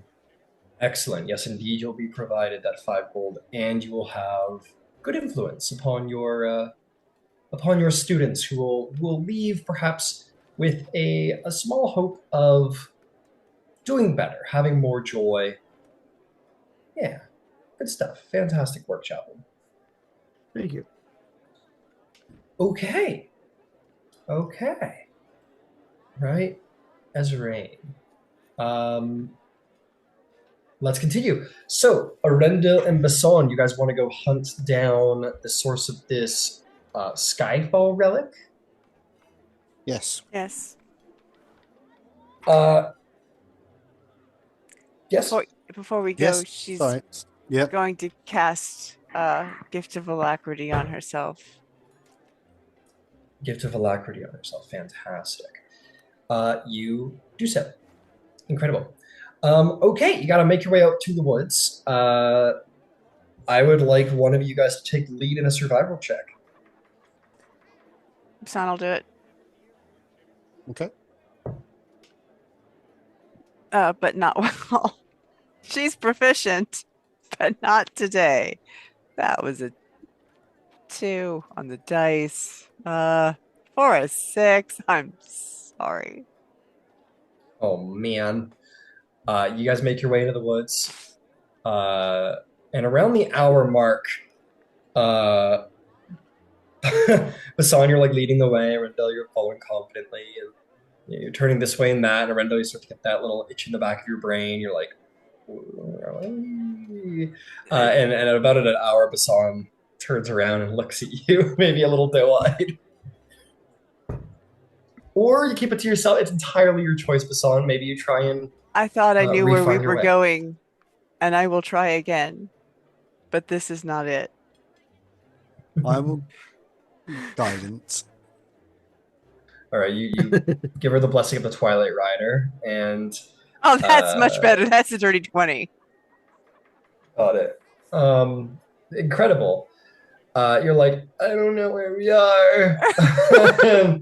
But then you kind of reaffirm yourself, and you do indeed in the second hour manage to sort of you kind of you're like, okay, go towards water. You hear splashing water. You go towards the water. You follow the path of the water, and eventually you find a path, and you're like, hell yeah! In which you make your way back to the city, and you start again. And this time you make up for your mistakes, and you're on a much more solid path forward. You kind of have to do a little loop around, but you know which way you're going now. You're good. You are going to get to what you were seeking. And you're going to come upon a very interesting sight.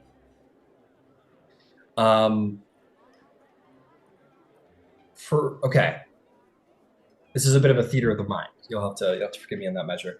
But amongst the big, beautiful trees of Thessalos, you are getting a little bit towards afternoon time. The sun isn't going down, but it's getting a little later in the day. You come upon, indeed, this crash site. And it's quite a scene. There is this strange alien, almost like carapaced. I'll just give it to you. I'm gonna make our lives easy here. It's very illithid in design. It looks like this. You know how the illithid ships, they look like those like sea crustacean shells, almost. It's like that, but much smaller, and it looks like almost like a like crustacean, like comet-like orb that is sort of split in half. It looks like it was meant to split in half, very clearly by design. And made a little crater. And there's also the bodies of there's a body of one mind flare and several intellect devourers scattered about the site. What do you do? Okay. At the risk of do we know everything is dead? Because I'll make sure everything is dead. Want to go double tap? Yeah. Yeah. All right. Sorry. No. We can't have that coming up behind us. That's a whole lot of nasty. Mm-hmm. You go over and you, which is Saeed approves. You double tap everything on the ground and ensure that it's dead, and that is good safety right there. Yes, definitely. Okay, can we find a way? Or firstly, can I do some type of medicine check on them to see how, apart from the blade sticking out of them now, how they died? Absolutely. You may make a medicine or investigation check. It is your choice. Good. Can I go through their pockets? They're dead. You may indeed. Okay, 22 on medicine. 22 on medicine. Unfortunately, the intellect devourers don't have anything in their pockets because they don't have pockets. They are little weird brain dog things. The mind flare My flare doesn't. I don't think it has anything on it. Okay. That's fine, but Like other than just like its robes and like armor, which is mostly damaged. Which brings us to your point here, Arendil. They died to uh, they died to piercing and more essentially radiant damage.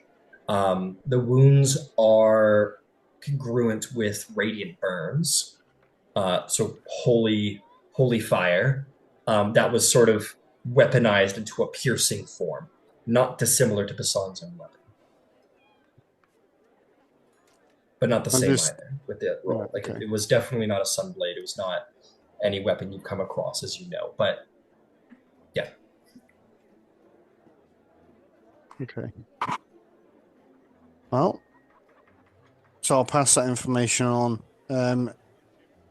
Shall we go and have a look within the ship itself? See if we can find anything in there of any interest, or as to why it crashed. yes, we should. She's gonna look for Saeed. Check for yep. traps. Um, Saeed looks around, sort of like happily. He's like, "It seems that my king got here before anyone else. Slew the damn idiot." So you believe this is a band of, well, similar to what you were akin to?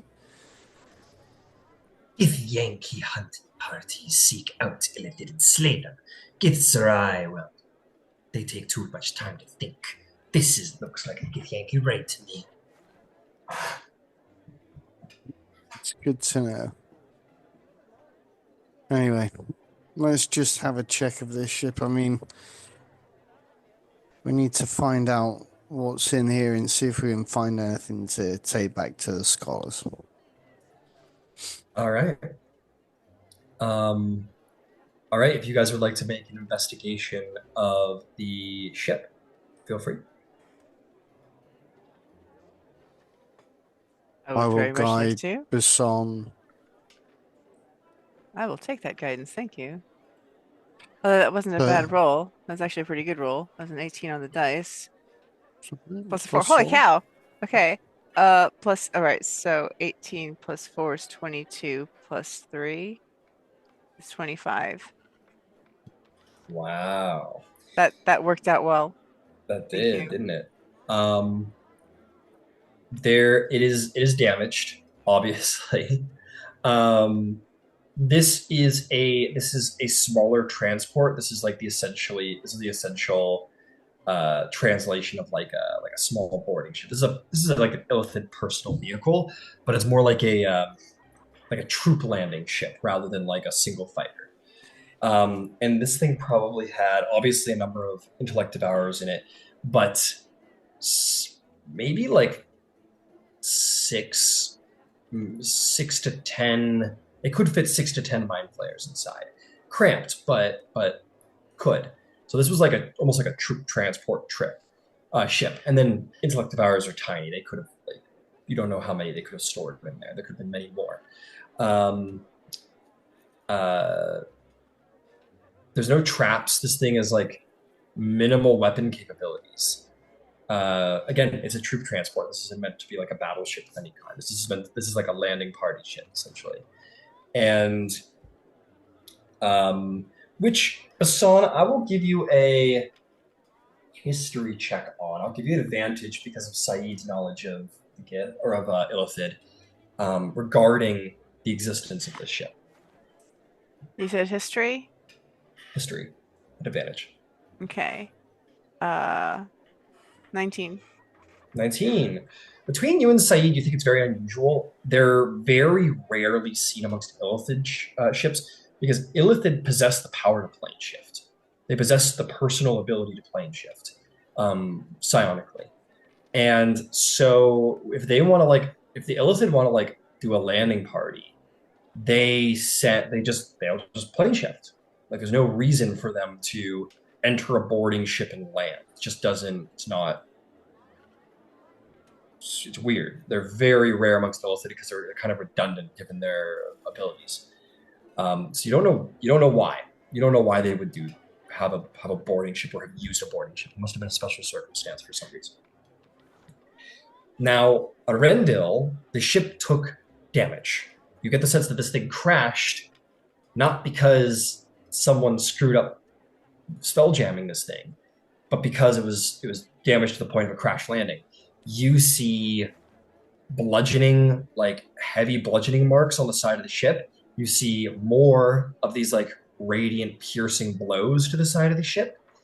So much so as to actually penetrate the ship. The actual Spelljammer helm is damaged and like destroyed, like it's in pieces, but it's not usable anymore. But these like piercing, radiant blows went through the ship and damaged the interior. There is a blood trail that suggests that maybe more Illithid got out of the ship and kind of dragged themselves out of the ship. Yeah. And Saeed will bring up that point and say, why would they bring a transport ship? They can plane ship. It makes no sense. Well, Does it look like they actually crawled away? Is that what you said I was seeing? Maybe a survival check. Because also, why were they crawling? Nope. No, that was a 15. That was a 6 15. total. So 6. Bisan, you're a little caught up in asking Saeed. Arendil, you catch a trail of not only you actually catch a couple of trails. It seems that there were indeed 8 of them. One of them obviously died here in the crash site to these radiant piercing blows. But the rest of them seem to have divided and ran in different directions. 2 of them ran 4 of them ran one way, and 3 of them ran the other.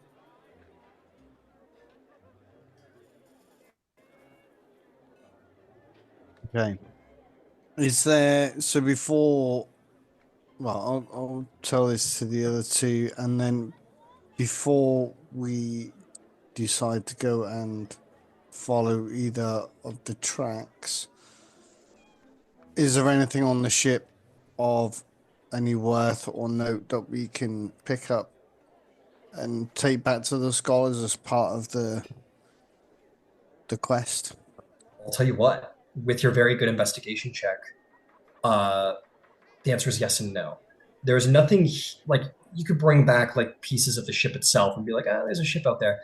But you do notice these like scrape marks on the ship itself, like on the actual hull, that suggests that something strange and large was dragged out of the ship. So you get the sense that something was being transported that is no longer here.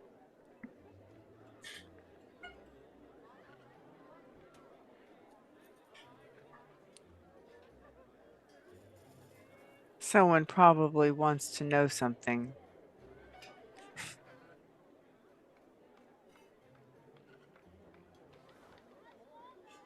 Well, That can't be good. they were obviously carrying something of great worth. The question is, who wanted that? And why were they transporting it on this small ship? There is a few tracks we may follow. We've got 2 different pies. One of 4, one of 3. Which way would you like to go? Do we want to encounter 3 Illithid even if they're injured? By ourselves with no resources except our swords. We can follow, and I'm not the stealthiest of people, but before we get too far in, we can most probably try and find out what's going on. I will say, Arendil, with your survival check, like, yeah, they're bleeding. These guys are in a bad way. So, you know, take that into consideration. Yeah. We follow the three. Okay. Agreed. All right.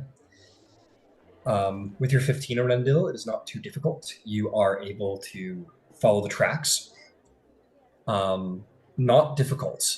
They seem to be moving quickly and bleeding, and not and it does sort of like lessen as they're like it gives like run. It gives like we gotta go, like run. Their foot strides are long. Their bleeding is sort of partially staunched here and there as they go. It gives very like we need to get the hell out of here and we can't take a second to patch up, which tells you they're maybe being chased or they're fleeing from something.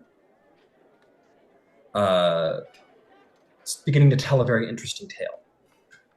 And after about not long, 10 minutes of following the tracks, did you guys want to follow stealthily?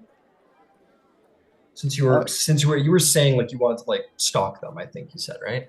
Yeah, I'll be honest. I'm at disadvantage from a stealth, so it's So going to be you- pretty hard. So I mean, we'll most probably just be following at a normal pace, not quickly, but normally.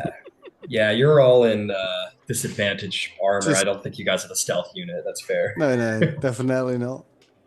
Yeah, Saeed's like, fuck that. So yeah, he agrees with you guys. Yeah, you guys just kind of charge through the woods, blades drawn, ready for anything. You do come upon this secondarily interesting sight. There is this. It's like an illithid casing of some kind. It's like illithid storage box, if you will. It is big. It's the size of like a standard shipping yard crate. Like it requires two people. It would require two people to carry. One person simply couldn't just because of dimensions. But it is illithid in style, and it sits right in the middle of a similarly devastating scene where you see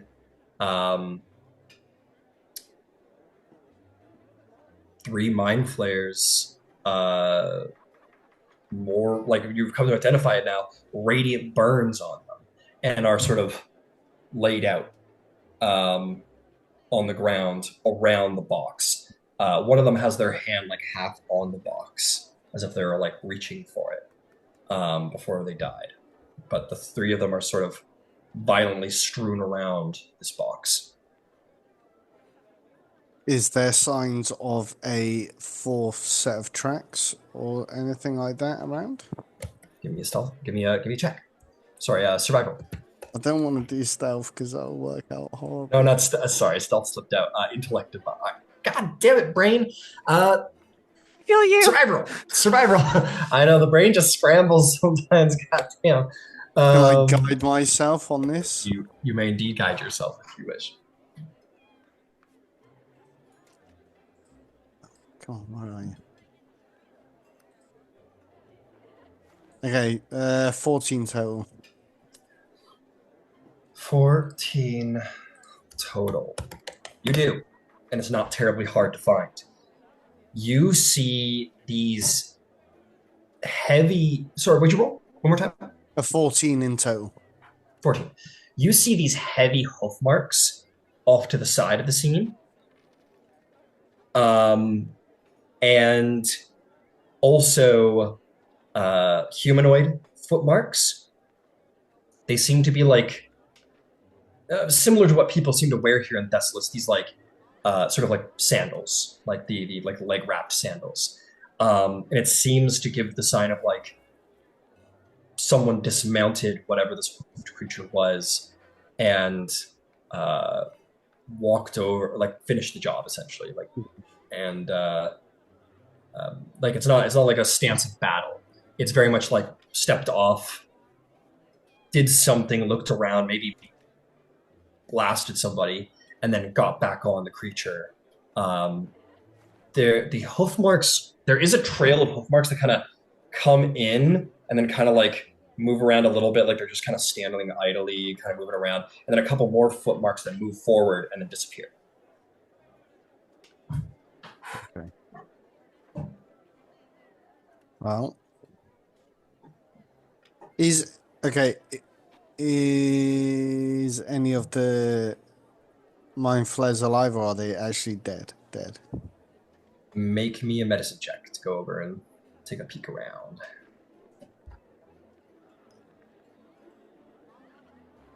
No, nothing. 6.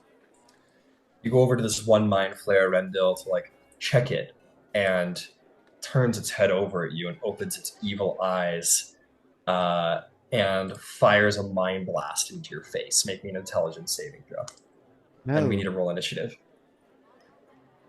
Yay. A Oh my goodness. A 9. 9. You will be starting off the combat with... Oh god. Oh no. I closed it. Oh well. With 25 psychic damage and you are stunned. Stunned. Okay. And it was a mighty 10.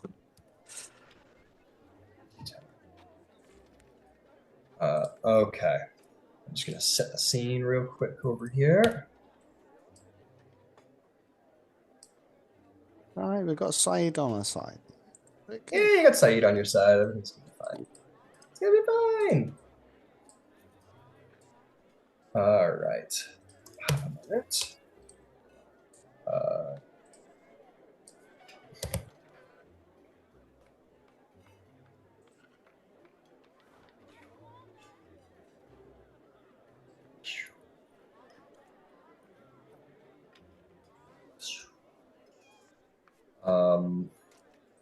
Okay, let's see.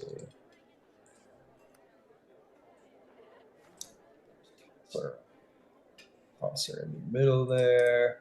Grab your minis, and we can get to work. Let's see. Arendil.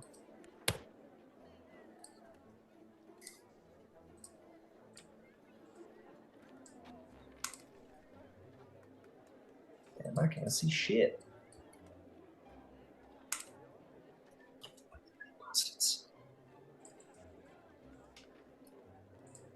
Haha, there we go. Okay.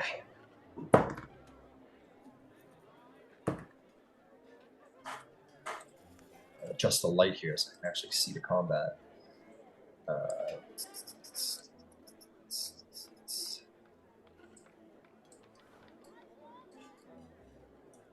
Excellent. Okay, initiative. Who rolled a 20 plus? I'm glad someone Sorry? did. 25. 25. Gift of alacrity, y'all. Very good, Bisan. Yeah, Gift of Alacrity is stupendous. What did you get, Arendil? 10. 10. Okay.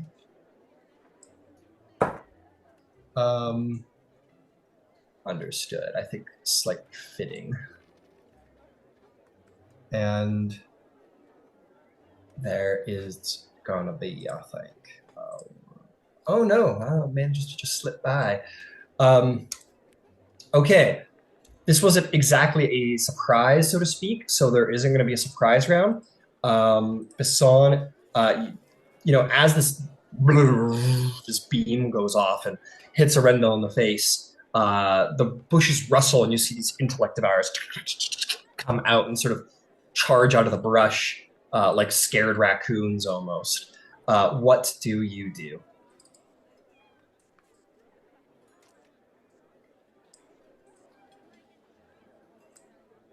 So we've got intellect devourers. Yes, you do. I apologize. I don't know why the shadows are so goddamn harsh. It's hard to see the map. I'll work on that a little bit here. Because I can cast Ray of Frost at one Yeah, of there's them. about here, I'll just put them in the light. It's fine. So there's 3 of them. These little guys here, and that one out of there. Yeah.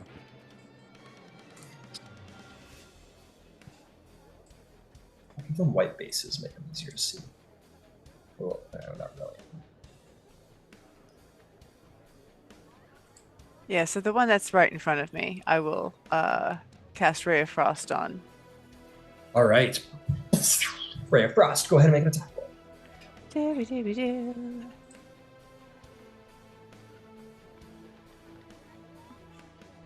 23. 23. Absolutely hits. Go ahead and roll damage. For 12 points of damage.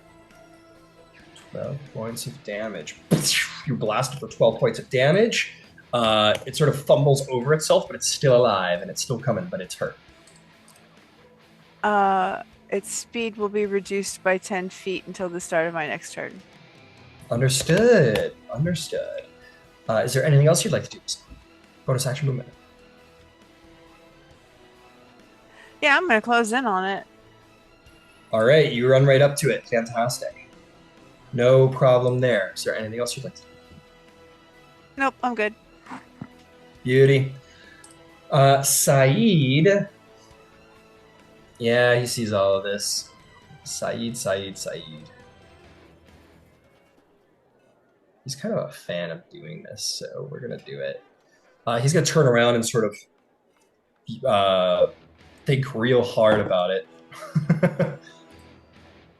And you're going to see this intellect devour starts running and then just gets shot 30 feet into the air and kind of just like ragdolls out and is going to get thrown like 60 feet back and take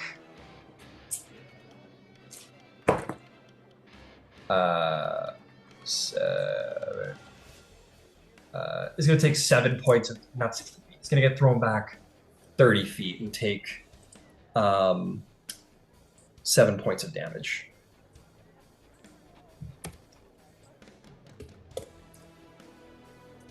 It's just like tossed into the brush. And then Saeed will, I think, close next to Arendil with his blade held high, but he is out of his turn. That'll bring us to the Mind Flayer, who cannot stand right now because he is missing a leg. He is going to look at Saeed and try and dominate him.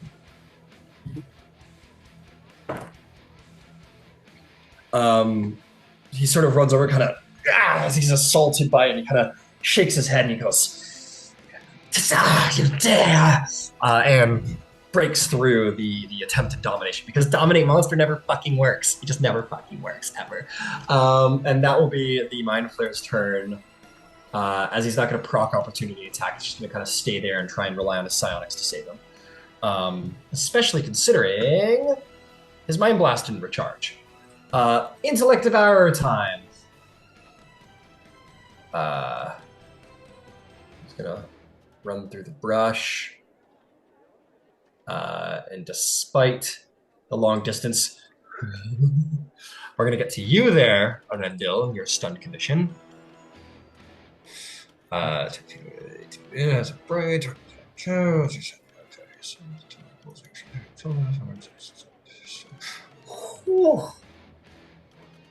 Holy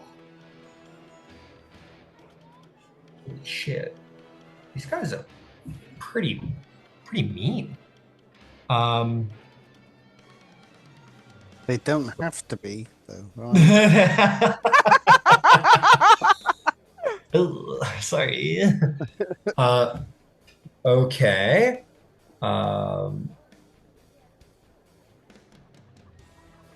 It's going to attempt to do a body theft. As it runs towards you, Arendil, you two need to make an intelligence contest.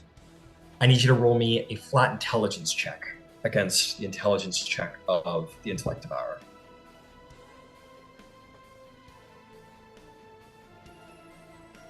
$18. as it like tries to like phase itself into your body, you feel its intelligence attempting to just like consume your brain into its own, but you push back the intellectual force of this creature and save yourself from having a brain disappear inside of your skull, which is super cool. Yeah. And that will be its turn. It doesn't manage to consume your brain, which will bring us to indeed your turn, Arendil Lunarbo. So if you could break the hold on you, I need you to make me an intelligence saving throw.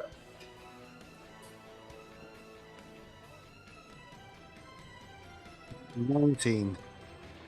In this moment, the psychic static sort of fizzles out in your brain, and you break free.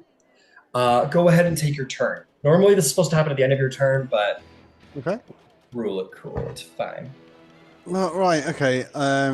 Just because I can, I'm going to use one of my channel divinities and.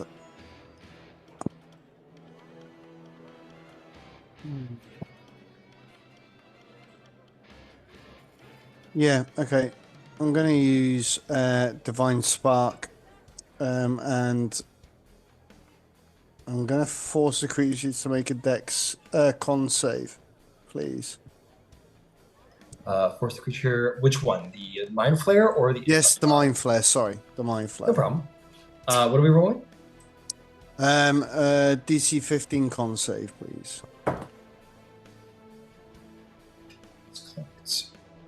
It fails. Lovely.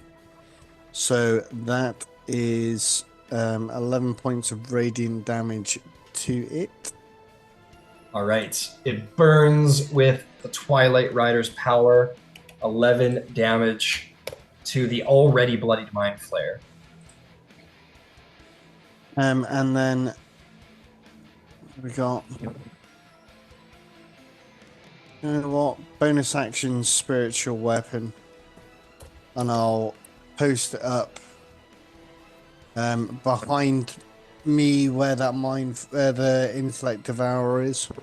Fantastic. Go ahead and take a swing. A 9. A 9 does not hit Yeah, I the didn't intellect think so. devourer, I'm sorry Okay. to say. You do have an inspiration if you ever want to spend that. Oh, so I did, don't mind. yes. I will tell you what, thank you very much. I forgot about that one for a moment. No problem. Oh, that's a lot better. 26 hits. Ooh, yeah, you get it. No problem. No problem there. And that will be 11 force damage for that one. All right, that hurt. That bangs him up pretty bad. That is a bloody intellect devourer. Well done. And that is me. All right, I'm going to let the intellect devourer that Bisan is in combat with take his turn because I forgot to let him take his turn. It is going to take its sort of strange alien big claws and just take a little like swipe at you, Bisan. Okay. The bane of your existence is coming, I know. 13 to hit. No. Scrapes across your shin guard, and you're like, okay. And then it is going to try to devour your intellect. I need you to make an intelligence saving throw. Right. That's what I was expecting. Oh, effer. I'm not actually bad at these though, so. Yeah, they're not dangerous because of the claws.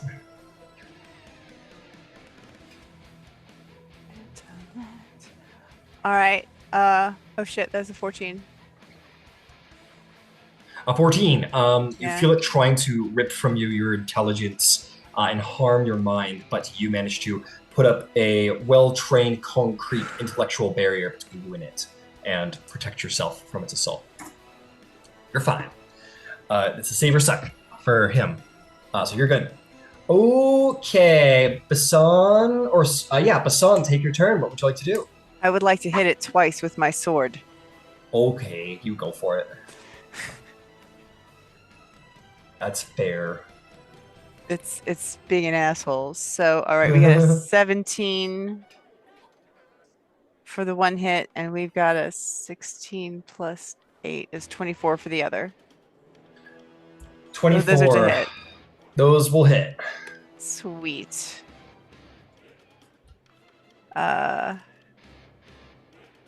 Doo.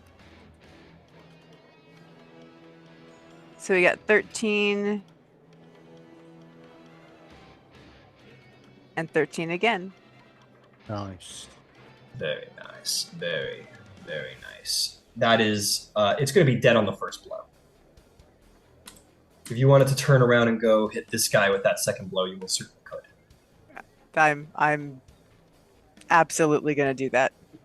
All right, you bisect the brain, and you like turn around like flavor. You like psionically like force jump like and like fly through the air and sort of like stab it through the top and like end it and kill the second one. I hate these things.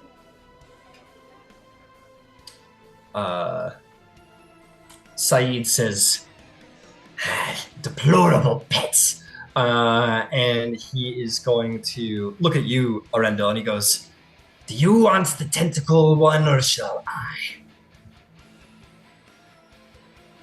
Oh, well, don't let me stop you from having some fun. If you want, here you go. And he will attack. For the glory of Blackett. All right, so let's see how we do. Oh, right, his advantage. I rolled a nat 1, and I was like, fuck. But then I rolled the second attack, and I was like, oh yeah, he has advantage because he's prone. Woo! That would have been embarrassing. That definitely hits, and the second attack will hit no problem. Let me get that going. That is going to be 13 damage on the first blow in slashing. That is going to be reduced to 4 psychic damage from the blade itself. How are we doing there, Mr. Mind Flayer? Not good yet. The second blow hit. That's going to be 14 slashing damage from the blade. And that'll be that. Saeed just takes the blade and sort of and like stabs it in the chest, and its tentacles sort of reek in pain. He sort of like twists the blade in his chest, and the Illithid goes limp and dead, and pulls the blade out, and sort of like licks it because he's like really into himself right now. And that will be the turn for Saeed. Mind Flayer is dead. We don't have to worry about him. It is Intellect of our turn. He's going to go. I'm going to say that actually he goes, oh shit. They're not completely stupid, these things. Yeah, it's like running in and then sees you like Bisan just like murder the other 2 Intellect of ours, and Saeed just like do whatever the fuck he just did. Intellect of ours goes, no, and just turns around and is going to disappear into the brush. Who has a passive perception above 13, if anyone? Yes, I have 22. All right, you can chase her down if you want there, Arendil. Is going to be unsuccessful trying to hide from you. Yeah, does run 40 feet. Yes. Can I use my longbow? Sure can.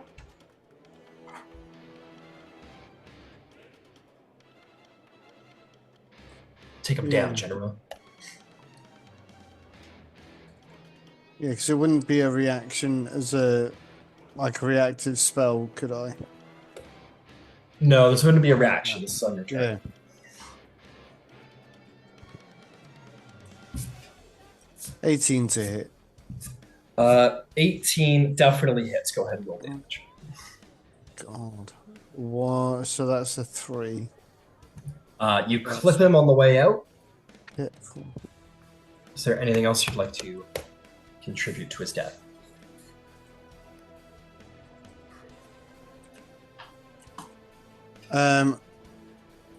No, because I'll use my bonus action to move my spiritual weapon up to the Illithid and take a swipe at him with that. All right, he is dead, but you can certainly double tap on him. Is he? Oh, Yeah, right. it's Sorry, I thought you worries. still had a little bit left. No worries. You can double tap him. We'll say you double tap him with the blade because it's not going to catch up to the mind to the intellect barrier. Yeah, I'm not going to get anywhere else. Cool.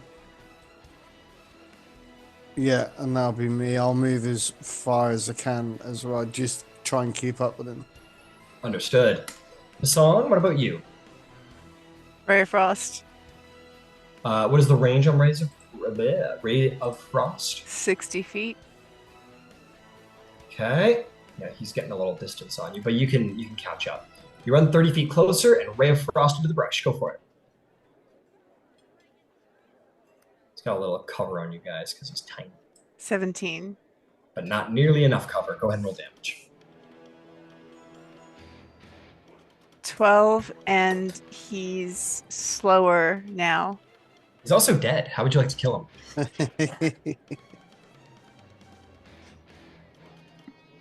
Like mid, like he's gone to jump, like leap over a little something, and the ray of frost hits him, and it just quickly shellacks him in this ice crystal, and as it falls, the whole thing just shatters. Nice. Yeah, it just like liquid nitrogen's around him as he's like midair, trips, loses its balance, smashes into little crystalline particles, and the day is saved. The mind flayers are dead. Well, that was a nice little excursion. I like this place.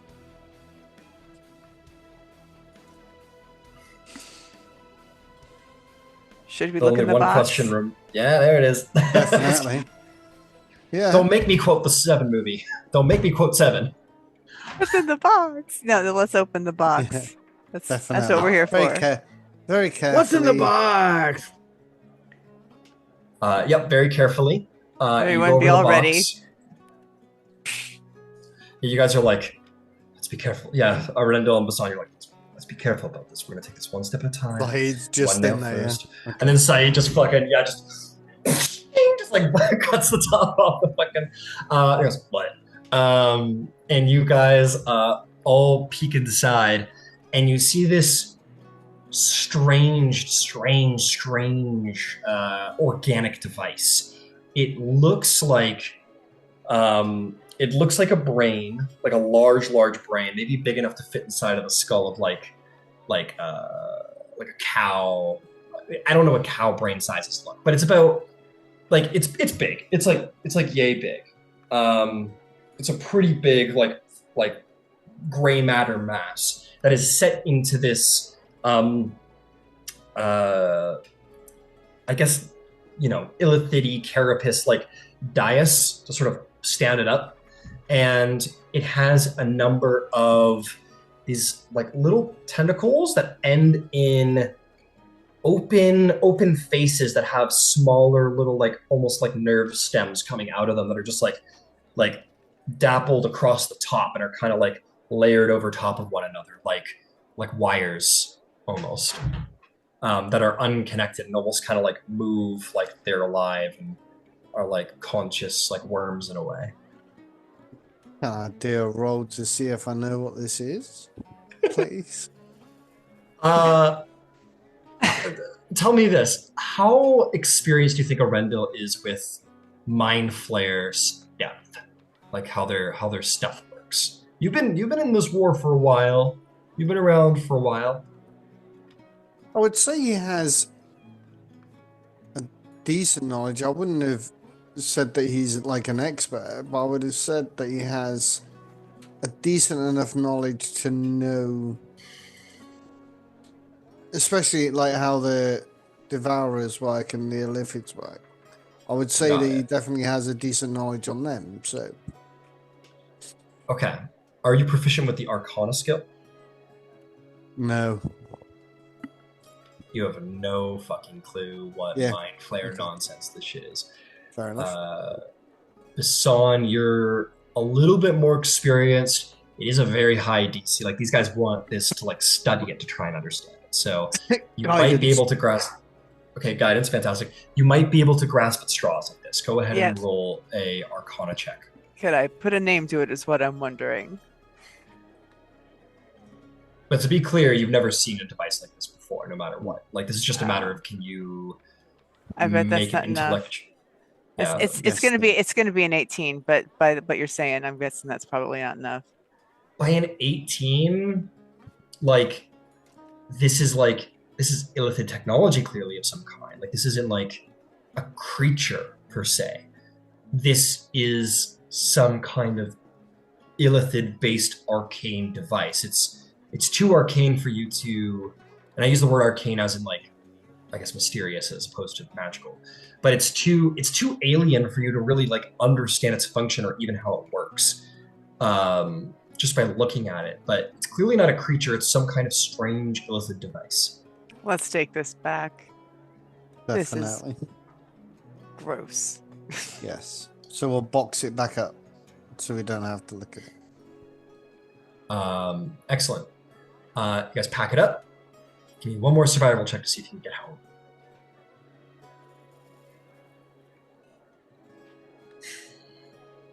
$22. 22. Hey, you two both high five at the same time, and combined your twos to make 22s. Yeah, you freeze mid whatever in the air, and yes, Home you make is it back. That way. Home is that way. You guys make it home just fine, and as the sun's going down, Chaplin and Etharrith are walking out with their pay, and you guys see Bisan, Arendil, and Saeed like awkwardly, probably very tiredly because it's heavy. The three of you like moving it along down the street. This strange illithid looking crate. Did Saeed's towards. telekinesis not work? What, it could pick me up Oh, yesterday, yeah! but we're having to hoof it this way. I forgot he could do that. It only lasts for 10 minutes, so I will say that like once he got out of the he psychically carried it out of the woods, and then you guys had to carry it out. Mhm. Yeah, and you're like making fun of him. He's like, let's see you do it. And you guys end up carrying the box down the street. We'll say like two at a time, and the third person gets to take a break or whatever. So, you guys all kind of unite there. And I'll say Philocrates, who I apparently have assigned to be like the leader of the whole situation. We'll say he was the contract giver to you, Arendil. And he goes, "Oh, excellent to have. This is from the comet that fell. You must tell me what happened." Well, unfortunately, it wasn't a comet. It was a small lithic craft with several lithid. 4 are still At large. out there somewhere. But if you ever hunted down the 3 that we followed, I'm pretty sure they would have caught them up by now. But that's not to say that they aren't alive. So we managed to save this box with something very disturbing in it. But I would love to know what it is. We were. He like peeks inside. He's like, "Oh." It is illithid technology. I see. Well, thank you for that. Thank you for your insight. It will speed things up. We'll let you know if you're interested what comes of it. But for now, we'll get this out of the street. It's a disturbing thing to look at. But thank you very much. Let me. You deserve to be amply rewarded for your troubles. Let's see. And he is going to see what he had in mind to give you. Oh man, I think you guys are gonna kind of like this stuff that they've got. Oh no. No, I think you're gonna like it. I think you're gonna like it a lot.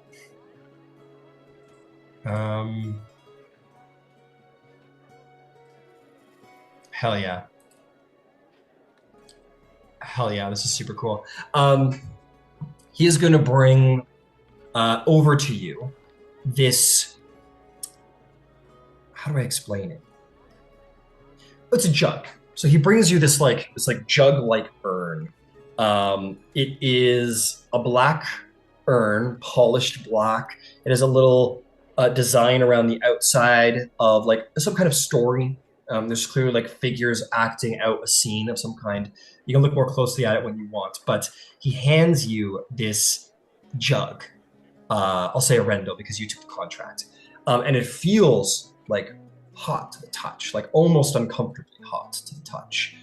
And he says, "This is a relic that we have possessed from our friends in the clergy of Hephaestus, the craftsman god.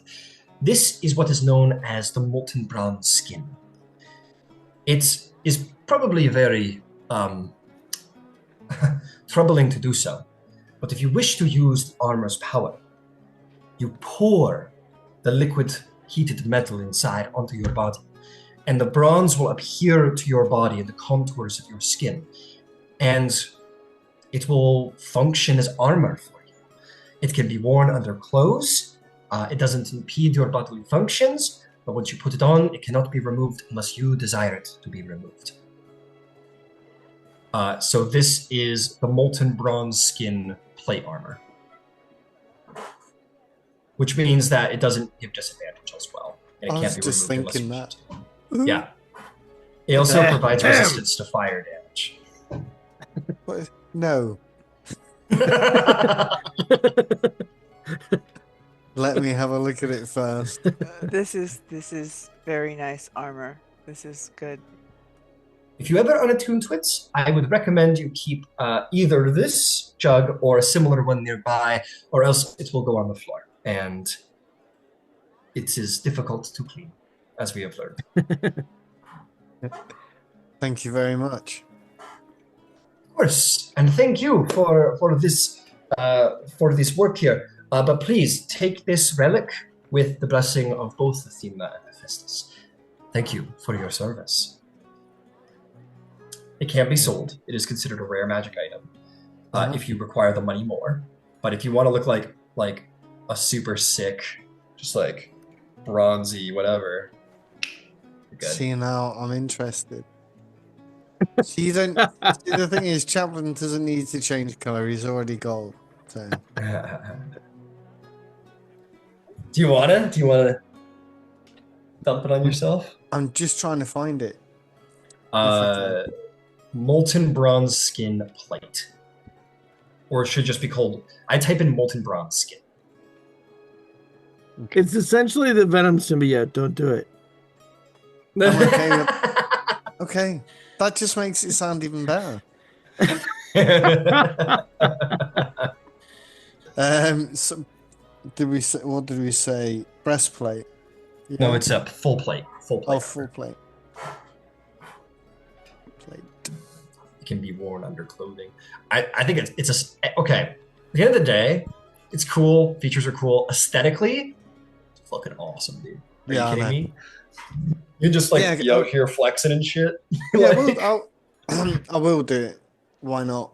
All right, Arendil. Well. Like you have to attune to it, but we're gonna speed it along because it's cool. Arendil, you take the jug. You strip out of your armor because obviously. You take it, you pour it over your head, and again, there's this like, you just have faith. You have so much faith, Arendil. It just pours all over your body, and as it does so, as it begins to like splash outward, it almost magnetically like comes back to your skin and begins to sort of pour down your arms like liquid metal, like all the way to your fingertips, all down the contour of your sick abs, dude. Down your biceps and just molds to the perfect contour of your body, and it like sort of stops at like a little bit around the neck where it just kind of almost like reaches but doesn't quite make its way up the neck. But like essentially your body becomes coated in molten bronze, and as you move, like you can feel it adhere to you. but it looks no different than if you were just moving normally. And you are now wearing the molten bronze skin plate armor. Nice. But like he looks like a statue of bronze, basically. Like he looks like a Greek statue of bronze now. Just stand there like that. Etharrith will like sort of give a couple of knuckle taps on his skin. So ding ding ding. Ding ding ding. Yep. Yeah, now Hey, Arendil, you can wear like a shoulder tunic. You can wear like a toga now. I think I might have to. Yeah. It can't be worn under clothing. It does appear close enough that you can wear clothing over it and hide it if you want. Hey, you're like an auto elf now. Wow. Bit a better looking one. I'll let you decide, Arendil, like how it's your decision how much you want it to cover your body. Like if you wanted to be like bronze head to toe, fantastic. If you want your hands uncovered, that's fine as well. I'll let you decide the extent of its covering of your body if you wish. I think it'd be everything but head and hands. Okay, so we'll say like it kind of stops, almost like like tapering at the edge of the back of your hand and kind of leaving your hands revealed, and then like like I said, like kind of beginning to move up your neck and stops there. Yeah. Because I don't think clothes-wise he would change anything different about what he wears as a uniform, because I think he would always wear that anyway. Obviously, it fits the aesthetic too, because like you were wearing a suit of armor under it, which was like most of the, so now that you don't have that in the bronze underneath, like you're wearing the like parts of your uniform, but where the armor would have been like sort of covering your body, now like just bronze. Yeah. Looking sick as hell. Arendil just got like 10 times hotter all of a sudden. Fantastic, Arendil. Fantastic. Incredible. So you haven't made any money. You guys have made 10 gold. But you've also gained a really pretty tasty magic item. And the day has come to an end, and there are other contracts to be had, maybe other contracts popping up around the city. But a strange mystery regarding this little altercation. Apparently some of those mind flayers got away. Or didn't, you don't know. But we'll continue the session next week. We'll continue the session next week. Tad early, but it feels like a good starting point. Yeah, very good.